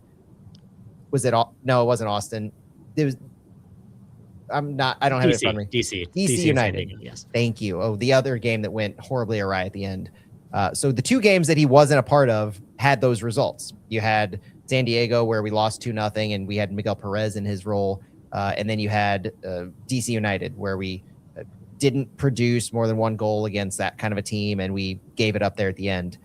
Marcel Hartel's the locked and loaded attacking midfielder at that left 10 so far, but the options at right 10 or whatever that other position can be called have vastly different profiles. So between Leuven and Sangbin and Sergio Cordova, when he's had that opportunity, Brendan McSorley in late game moments. Stu, what have you made overall of our attacking midfielders? Well, just looking at the depth there, when we have Hartel, and that's it, frankly. Glover's not going to see time. Celio's obviously injured and might be on the SEI list at some point. Yep. So I mean, I agree with you. I'd like to see Leuven more in kind of his, I guess, more natural fitting role. Sangbin's been, I think, on the progressively performing better. So I think that improves the position or the grade of the position in general. But I mean, what do we grade Joiner's season? Just incomplete so far this year? Or, I mean, he's the real question mark when you look at this depth chart. He's a guy who should provide more, or at least see more minutes than he's getting. The question from Chris Klein in the chat really hurts me. He says, don't forget Joiner and Ostrak in the second half. Who's Ostrak? Ostrak I'm fine with because he has at least been mentioned by DeMay as we're not playing him because we want to make sure he's 100% healthy to go in the second half. Joiner he's an enigma. He's like, DeMay forgets that he shows up to training every day, it seems. And that I would grade his season so far as an F. And it is through no fault of Joiner's on-field performance. This is a grade that I would give because of the circumstance and the minutes that Joiner has had so far. I don't know why I don't have answers for why he hasn't broken through in some role, whether it's a wing back role where you can't say, okay, he has defensive lapses or we don't trust his defense when you're starting Rafael Santos for 8 or 9 games in a row and he's a known subpar defender and you're starting him for his attack.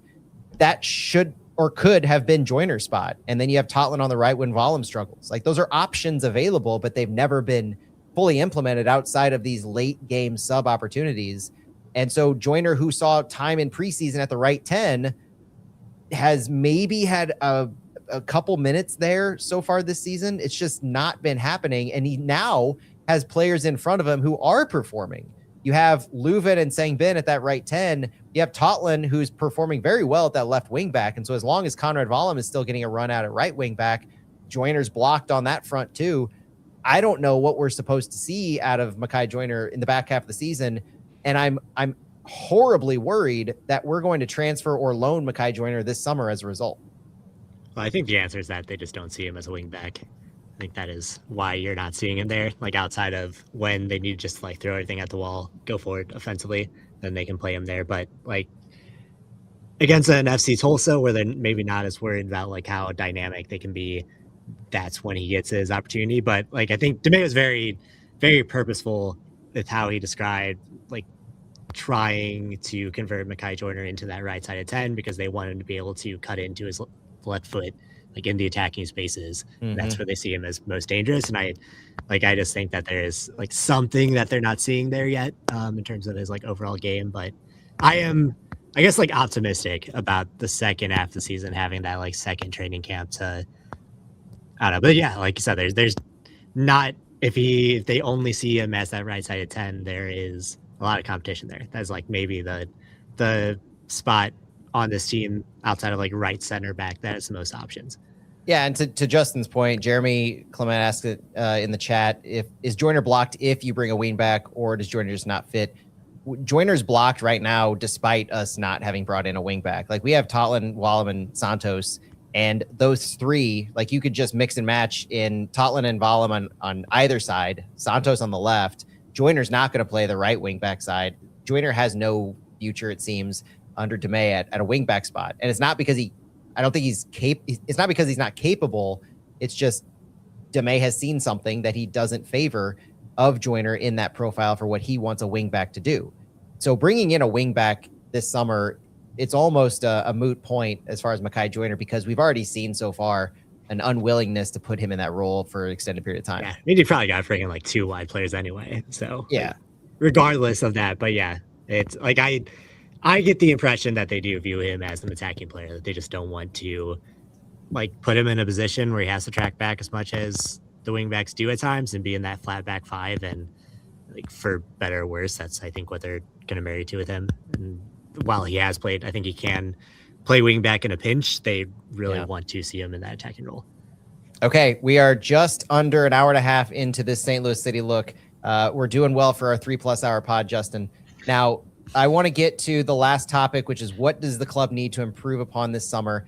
And before I go into the questions and the discussion real quick, I want to level set what this summer and the timeline, what it looks like. The transfer window this summer doesn't open until July 13th. The first match back is July 16th. So there's a question earlier in the chat, way earlier, about, I think it was, does DeMay have time to work guys in for the start of preseason or the resumption of play? And the answer is basically no, incorporating new players right from the get-go. So there's a couple nuances at play here. The first being, in order to participate in a game, you have to be in one of those transfer windows. Like you have to come in and the transfer window has to be before the game you played. So register with your new team. That could happen easily. So July 13th is 3 days before July 16th. The maths, right? It's pretty clear on that. That's how that works. Yeah. That's how that works. The problem is work permits, visas, ITCs, those kinds of things for international players. So we've seen historically when the transfer window opens, it's rare that a player who even you've been discussing with will sign and immediately be available to jump in. I think Marcel Hartl arriving, jumping off a plane, and then playing in 2024, that shouldn't be the expectation necessarily. So to me, I would temper any expectations of the summer window immediately translating to an impact on that July 16th SKC game or the 3 day later LA Galaxy game necessarily.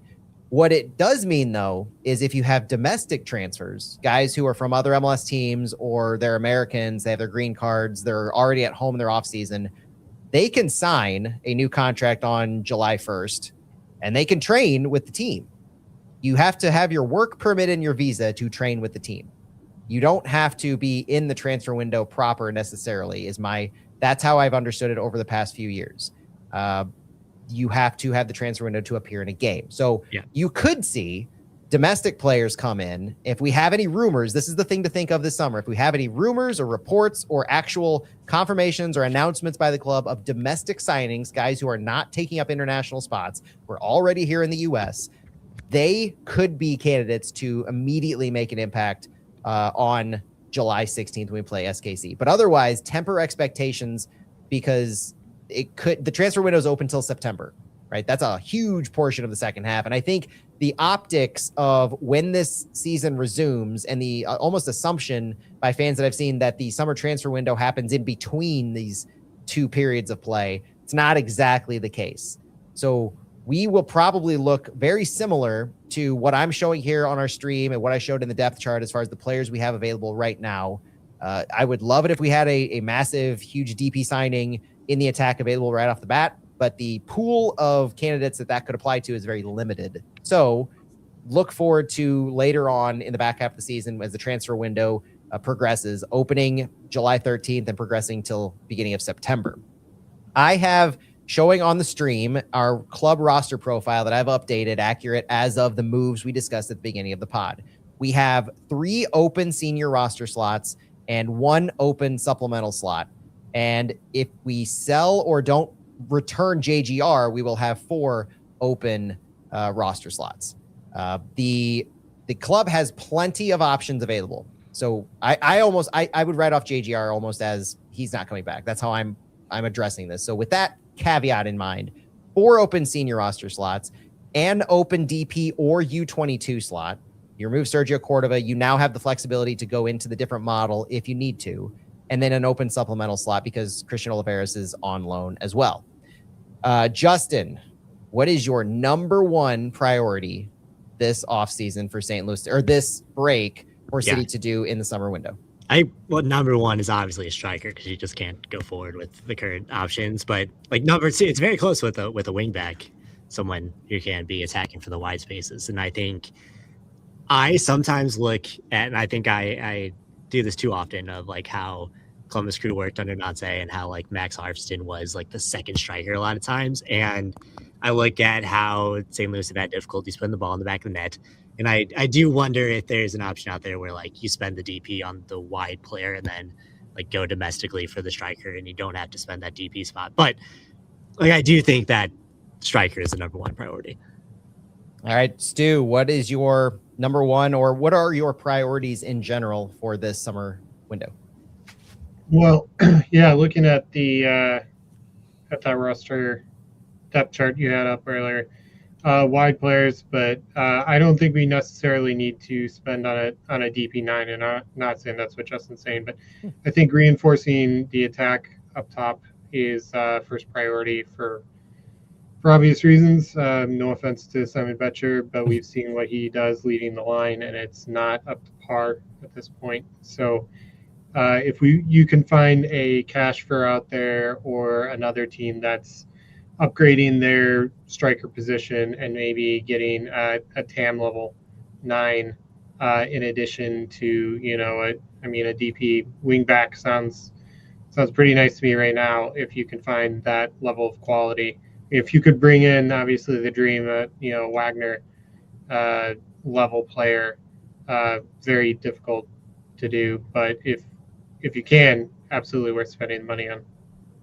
And Stu, I know you got to bounce, so thanks for joining us on this episode of Flyover Footy. Any final words from you before you get out of here? Oh, I know you'll get into TSD later. Just another team out there with St. Louis connections to keep an eye on is Hoosier Army. There's a lot of St. Louis guys who go to IU over the years, and that team has 4 St. Louis guys on it. Chad Vandergriff, Will Bruin, Austin Pancho, and Nikita Kotlov, who had a very, very, very brief stint with St. Louis FC in 2015. Nice. So, I love those deep cuts. Yeah. Stu, always a pleasure talking with you guys. You've been a scholar and a friend during this first part of the season. Can't wait to keep doing it with you on Thursdays, buddy. Yep. Have a good night, Stu. Go City. Go City. Now, Justin, I haven't got I'll get my take in on who I think before we flip over to TST and then the U.S. men's national team. Your number one priority this summer is, Matt? It's at least a TAM level striker.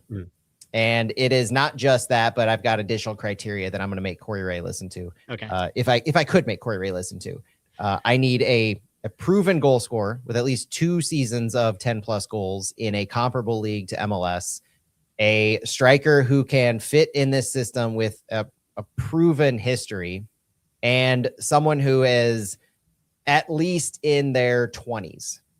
So I don't want somebody who is 30, 31, 32, who has a proven history, but it was 4 years ago. I want somebody who is borderline in their prime. And if it's not a league comparable to MLS, it needs to be on the cusp. Like I'm okay if you sign somebody to maybe a U22 deal, who's 21, 22, and they have been lighting it up in South America, indifferent on country. You pick anywhere, Ecuador, Colombia, Chile, Brazil, Argentina, wherever. I just want that goal scorer to have scored goals in a league that you can say, okay, we've got a resume. This guy has proven talent, and they're either coming here to take that next step where they've got a massively proven track record from where they came, which JGR didn't have a proven track record where he came. So that step up never materialized. Also not in the same role. Yeah. But the importance of our 9 in having more, this is where you separate this team from being a pretender to a contender. It could be as simple as the 9. My second necessary position to sign is a wingback. I think as this season has developed, that's been a change for me. I wanted to see a new central midfielder. I wanted a deep lying playmaker, but I think the biggest impact to this team is going to be a striker and a wingback because of what we've seen from the missed chance creations and how Yohan Demey has actually implemented these wingbacks. They are so vital into our attacking third presence and into our connections into the final third. Whether it is a significantly better crosser, I don't care on the profile as much of our wing backs. I'll leave that up to Corey Ray and Yohan Demey to not take any feedback from me. Yeah. They could be great crossers. They could be inverted wing backs.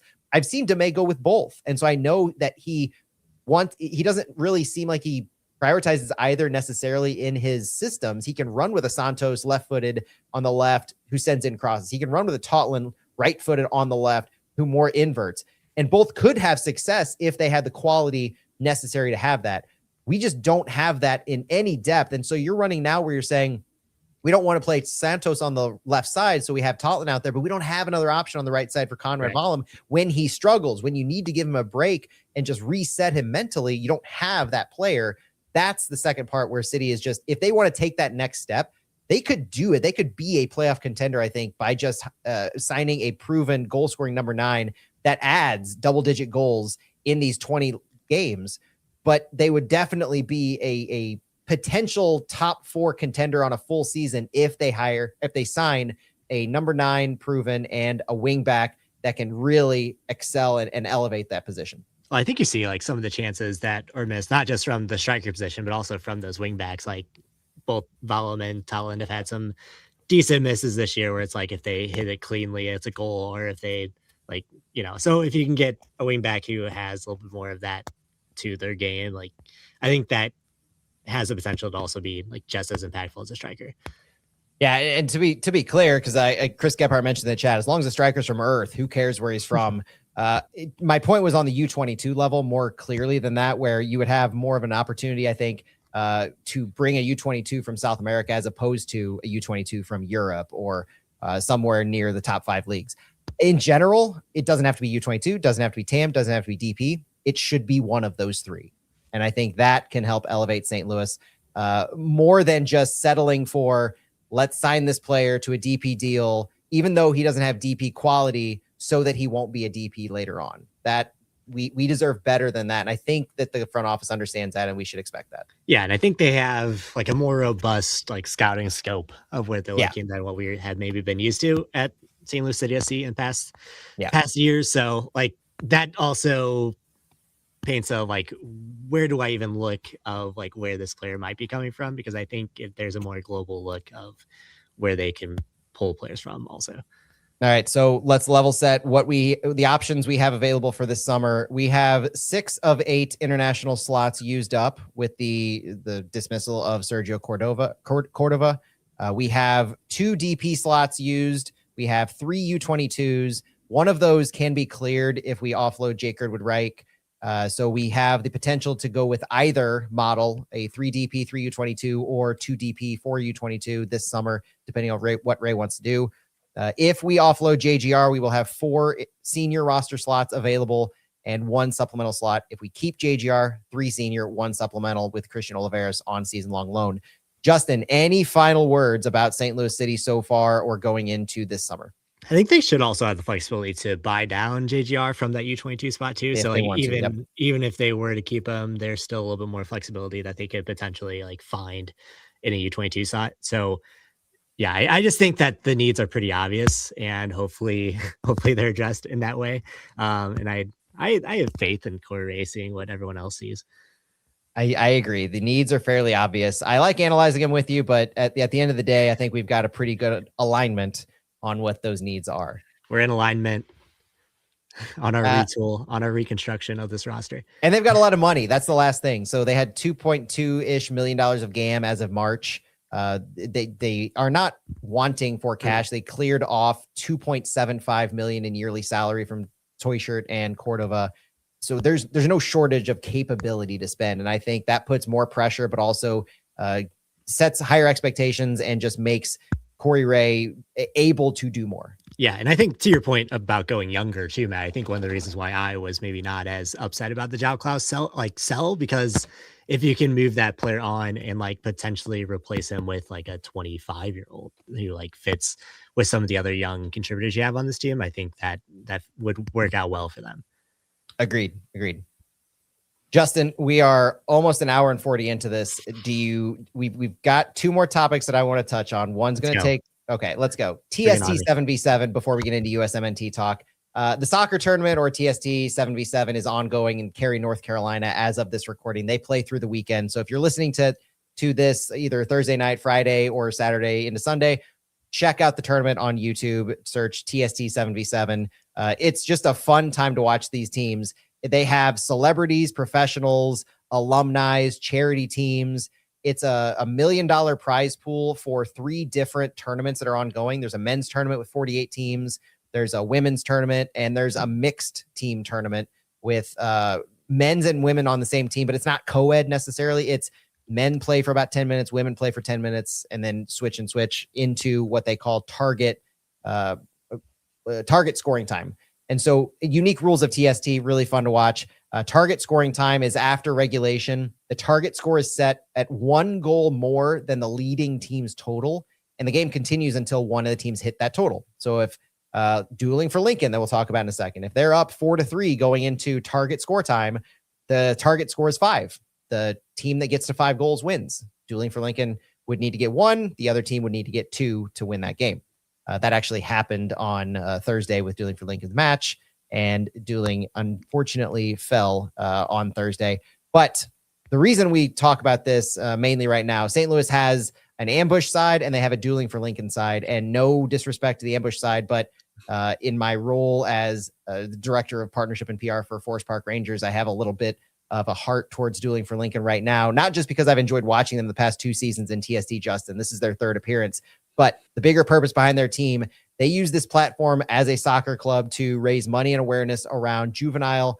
I should have practiced this word beforehand, Justin. Myelomonocytic leukemia research. Oof, yeah. That one's going to haunt me.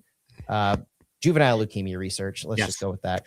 And they have their heartbeat animal program, similar to Catherine Cares, places a loved one's recorded heartbeat inside a stuffed animal as a keepsake for families. It is one of the most touching stories that I have ever read in the soccer context. And for more information, go to duelingforlincoln.org to learn about their organization. But on the field, they have competed in TST over the past 3 years. 2024, they faced FC Bayern, they faced the Town, and Borussia Dortmund, going 3-0 in group play, really announcing their presence. They lost in the round of 32, but they came back in 2025 to have a really good showing, 1-2 with 8 goals scored and 10 goals allowed, facing teams like Boca Dallas and Newtown Pride. And then this season, They are facing a pretty decent stretch of clubs in Pasha Luxury FC, Vice OCFC, and Wythenshawe Vets from England.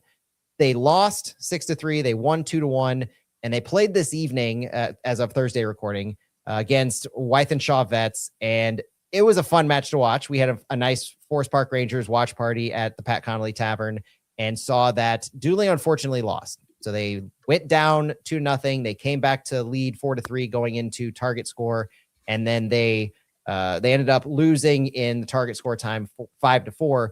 They finished third in their group, and this is a group stage with a tournament play that mirrors a lot of the World Cup type tournaments where you have group stages. The top 2 teams move on, and then they take the top 8 of the third place teams in the tournament and they move on as well. So we're watching this match, and it's really unfortunate because you're looking around the league and saying, well, there's a lot of these 1-1 teams, and if the cards don't seem like they're going to fall right. But the good news for any St. Louis fan or any TST fan or Dueling for Lincoln especially is that heard from Tim Koppel, the assistant coach for Dueling for Lincoln and the sporting director for Forest Park Rangers, that Dueling made it through. So Dueling is one of the 8 third place teams going to the knockouts, and they will continue their journey in TST. So if you haven't watched them already, check out YouTube, look for the TST channel, and follow Dueling for Lincoln throughout this journey. Justin, have you had time to watch TST this year or in seasons past? I watched a little bit of it. I didn't have as much time today as I would have liked to devote. Prepping for flyover, no doubt. Yes. I do love like small sided. I feel like it's so, I don't know, it's like a different brand of soccer. I was also paying attention to some of the women's teams. There's like a group with Casey Curran who are also playing the Club America women, who are also playing the US team of US stars. On that Club America team is Izzy Lupert, who went to SLU, St. Louis Scott Gallagher, sister of Sarah, who plays for Club America. So there's like a lot of remember some names in this tournament that I appreciate. Love it. Love it. So we wish Dueling for Lincoln and all of the Missouri-based teams the best. I think is that an okay scope to say? I think so, yeah. Okay, perfect. Justin, let's move on to the U.S. men's national team. As a rule of thumb, and I want to level set the flyover World Cup takes. I am not as plugged into the World Cup and U.S. men's national team as other podcasts and as other writers like yourself are on the men's national team level. So I enjoy having you here for this, but I like to cover the men's national team on flyover. I lean into what I know best, which is St. Louis City. And so not that we're not giving the U.S. men's national team their due in the World Cup lead up. We'll talk about them in the next few weeks when we do episodes. But as a St. Louis City SC focused podcast, that's where the focus is. So to me, the headline for the U.S. men's national team roster reveal is Tim Ream makes the roster from St. Louis. Will Tim Ream captain? I think that should be the focus of the next 5 podcasts for you, Matt. I think we can do a deep dive every single day looking at why Tim Ream should captain this. Second straight World Cup, if I have my stats correct on this one. Yes. Tim Ream he's just the never say die center back. No matter what happens, coaches, new players coming on, Tim Ream has survived it all. Yeah, Matt, when they were here for the what was the competition that they were here to play Jamaica? But anyway, when they were here for that match in my like right up St. Louis bag, I was like, this might be the last time you get to see Tim Ream. Like, who knows if he's going to be around with the national team for the next cycle? And then here he is at the World Cup, and like, if we're being honest, not a lot of not competition, but like they need him. They need him to be healthy and to be in the starting 11. Well, let's look at the roster in full a little bit here, Justin. And it strikes me in a couple different ways, because when the roster was leaked last weekend and then officially announced earlier this week, there was a striking lack of I would say lack of midfielders in who I was expecting. But also the roster announcement was interesting in you've got different groups labeling different players in different positions. So it almost makes it seem on surface level like, oh, well, there's plenty of midfielders. Like I'm showing on the stream a couple different versions of the roster reveal from different sites. The first one that came from US Soccer lists, I think, 7 forwards. There's another one that was released by Yahoo Sports that lists 3 forwards. There was another one that was released by The Guardian that lists 4.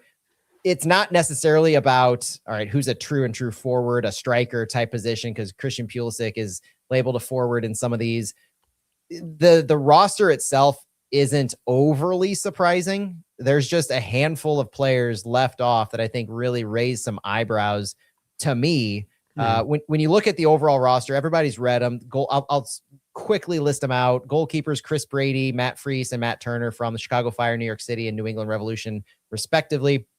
The defenders, Max Arfston from Columbus, Sergio Dest from PSV Eindhoven, Alex Freeman from Villarreal, Mark McKenzie from Toulouse, Tim Ream from Charlotte, Chris Richards from Crystal Palace, Anthony Robinson from Fulham, Miles Robinson from FC Cincinnati, Joe Scally from Borussia Mönchengladbach, Austin Trusty from Celtic, midfielders Tyler Adams from AFC Bournemouth, Sebastian Berhalter from Vancouver, Weston McKennie from Juventus, Gio Reyna from Borussia Mönchengladbach also, Christian Roldan from Seattle, Malik Tillman from Bayer Leverkusen, Brendan Aronson from Leeds, Folarin Balogun from Monaco, Ricardo Pepi from PSV Eindhoven, Christian Pulisic from AC Milan, Tim Weah from Marseille, Haji Wright from Coventry City, and Alejandro Zendias from Club America.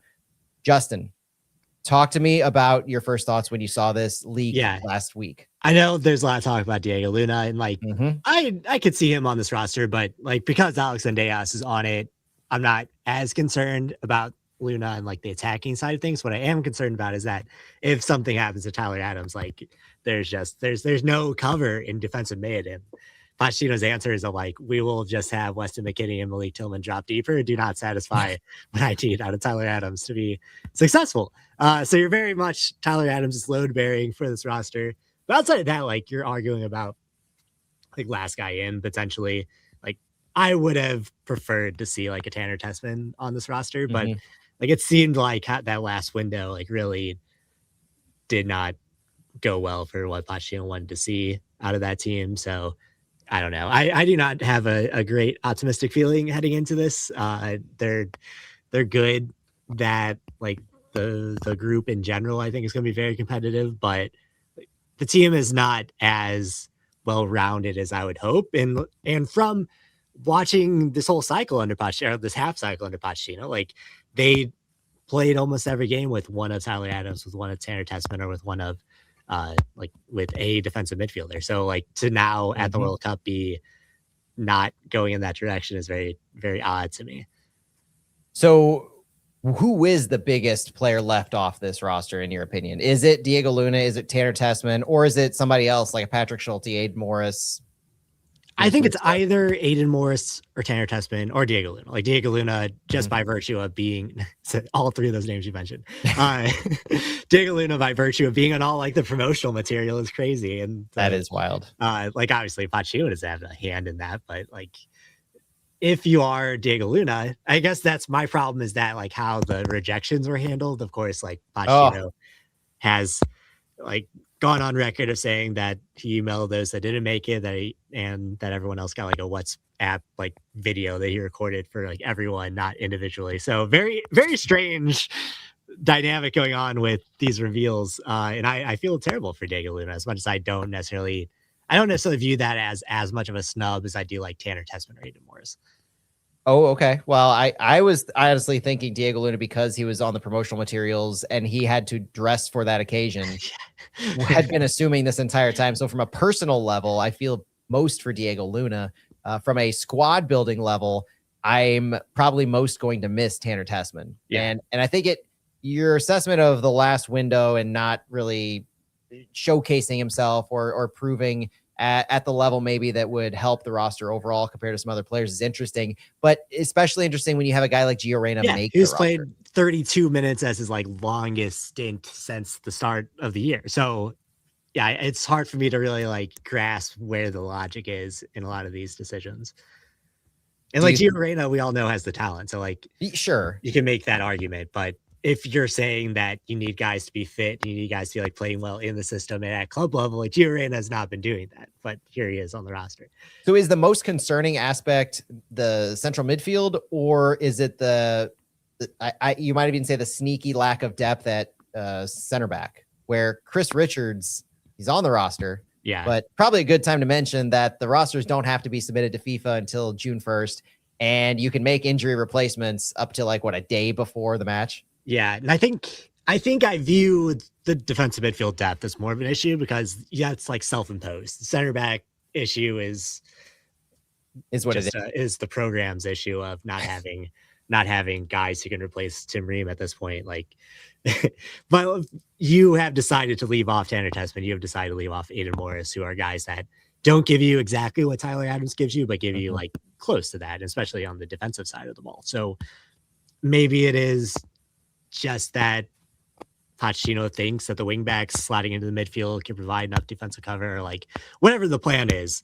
It's just like tough that if there is no Tyler Adams, then you have to just completely change the game plan of who's going to cover that area of the field. So with this roster, where do you see the U.S. men's national team going? Do you see them taking their group stage from Paraguay, Turkey, and Australia? Or do you see, I don't know, let's say Paraguay winning group? I think I still see them finishing behind like Turkey in the group. Mm-hmm. Like the group itself, I think they are a little bit lucky in that it's a competitive group, but they've proven that like they can beat Australia, they can beat Paraguay, and Paraguay have their own issues at this point with injuries. So I think they are pretty safe out of the group. I don't know, like that knockout matchup then becomes tough if you can't win the group. So like, if you can't win the group, you end up playing probably Belgium, Iran, Egypt, or New Zealand. Yeah, probably. Like a lot of folks assuming is that you'll face the Group G runner-up. So a Belgium-US round of 32 match. That doesn't sound too tantalizing. Doesn't sound great for the old stars and stripes on that one. So they'll be in a better shape, no doubt, by winning group. But at the same time, they've got a tough path in front of them.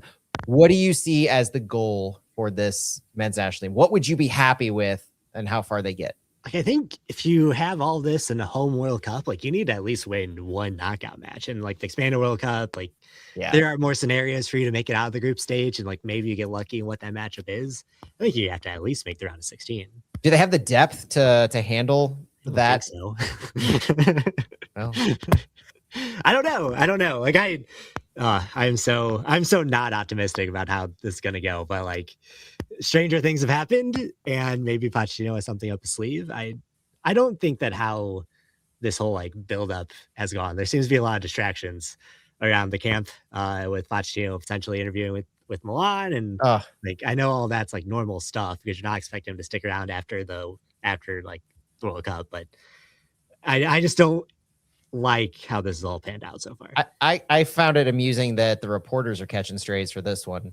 Yeah, right? You have Pochettino being reported by The Athletic that he's in contact with AC Milan to take over their head coaching position after the World Cup, and you've got Tom Bogert catching flack for reporting on it as opposed to, I guess, keeping it. I literally saw folks say, "Why didn't you keep this private and let everybody focus on what they need to focus on?" And Tom's like, "Because it's my job." Like he's talking to people. It's newsworthy. It's what is supposed to happen here. But do you really think that's going to impact anything other than getting in the fans' mindset and creating a narrative more than anything? I think it just speaks to, I don't know, like, and I think to Pochettino's credit and to like U.S. Soccer's credit, like they've been very open that he's allowed to talk to people. Like they're allowing him to talk to people, and obviously like he wants a job going out of this, whether that is back with U.S. Soccer or elsewhere. Like I don't think that the fact that he's interviewed is an issue. I think the fact that like it's gotten out and that it's like pretty clear, this on top of like not wanting to call players individually to let them know if they made the team or didn't make the team, just also strange to me. Like I don't know if it necessarily has a bearing on anything. So I think it's very much in line with like Pochettino's personality and how he's dealt with call-ups before, but compared to how they've done these World Cup roster reveals and how players have found out previous World Cups, it's very odd to me. It's a strange story, that's for sure. I don't. And it feels weird focusing on this versus like the actual soccer, but like it's in my head. Well, so the next opportunity we're going to have to see this national team play is in just a few days, May 31st against Senegal in Charlotte, and then June 6th against Germany in Chicago as their send-off match. Is there anything you expect to see new out of this, or Is this an opportunity for the players to make statements and really cement the trust and build the hype that I don't think has really truly been leveraged yet? Yeah, I think so, because I think you have to see them go back to like that 4-2-3-1 or that 3-4-3, because they, like, I don't know if you remember that, but like against Portugal, they're in like a weird 4-3-3 that they hadn't Yeah. done like this That entire was bizarre. this entire cycle. So like I would like to see them have a little bit more consistency from what they've been doing earlier in the cycle. Like I think that would ease a lot of my concerns that this isn't going completely off the rails. And like, yeah, just some positive play. Like Senegal are a very good team. Like Germany, of course, they're a very good team. So you'd want to see them not have the 5-2 against Portugal performance. I think consistency in what their approach to the World Cup is ultimately. I would really love to see results. I don't know that I need to see results, especially against knowing who the opponents are. They were good quality opponents going into the World Cup, but I want to see consistency and improvement match over match would be ideal going from Senegal to Germany. I know it's going to be tough, but that Germany match is also, it's not just a send off, it's a gut check in going into the World Cup. If you face a talent at that level and you end up abandoning qualities that you played or tactics, formation styles you played against Senegal or that we expect, you're just going to create more disaster. So all that I can really hope for is consistency in approach.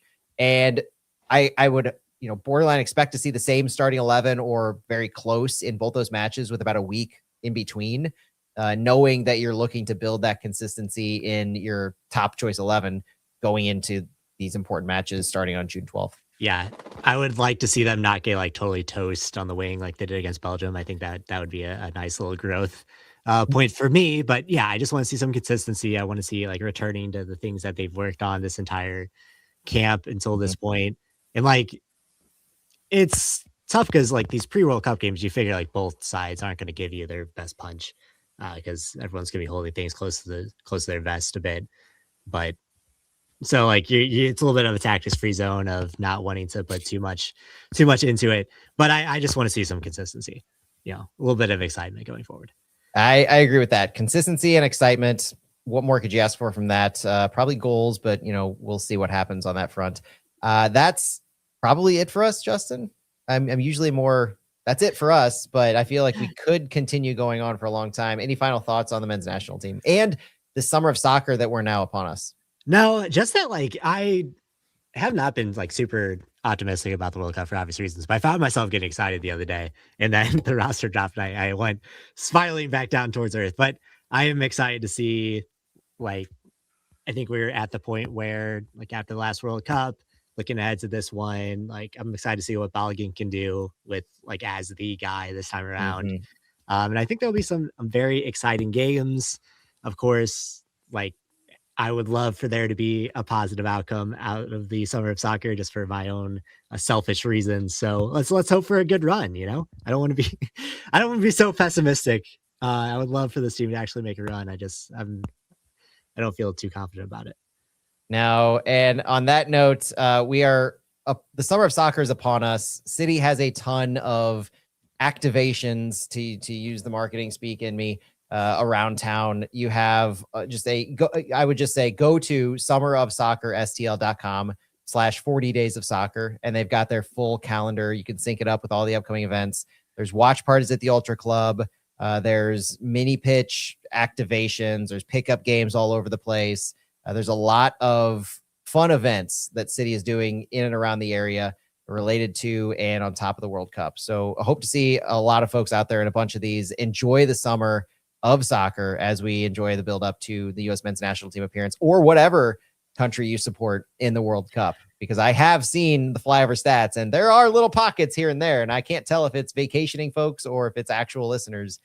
So enjoy that and enjoy City too. They continue their run of form, and we have a big Bosnia-Panama game coming up. Big Bosnia-Panama game. There's no shortage of exciting soccer events, even though City is on break. But as I mentioned earlier, with us focusing on St. Louis City, we'll be back if and when there is City news to break. Not if, but when. And then we'll be covering as much as we can about the national team and anything else going on in the world of soccer as it relates mostly to St. Louis. And we'll be enjoying other podcasts and writers like yourself, Justin, for the national team perspective. And one last time for anybody who's still stuck around and they don't remember where to find you and your work. Yeah. So just talkinsoccer.com. That's where I keep my newsletter. If you just sign up, then you'll get my work emailed to you when I finish it and publish it. So that's where I do my daily stuff for St. Louis City, my notebooks and like post game. And then for St. Louis Magazine, I have a weekly St. Louis Magazine newsletter where we talk about some of the stuff just around the team and get into more of like narrative stories, I would say. I wrote about Falou Fall and playing for Senegal in his dream this past week. So love reading it. And I love the ease. Technology is great now where you can just wake up, check your email, and boom, there's an article. Make it easy for you. Love it. Well, thanks so much for joining me and Stu on this episode, Justin. It was a great look at every single thing that's been going on in city soccer, from the academy to the first team, to Bradley Carnell, to the U.S. men's national team, TST, dueling for Lincoln. Really enjoy everything. Thanks for joining us, Justin. Yes, thank you for having me, Matt. Always a pleasure.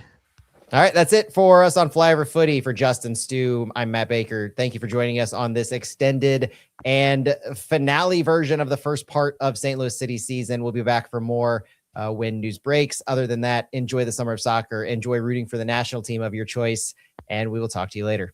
Bye, everyone.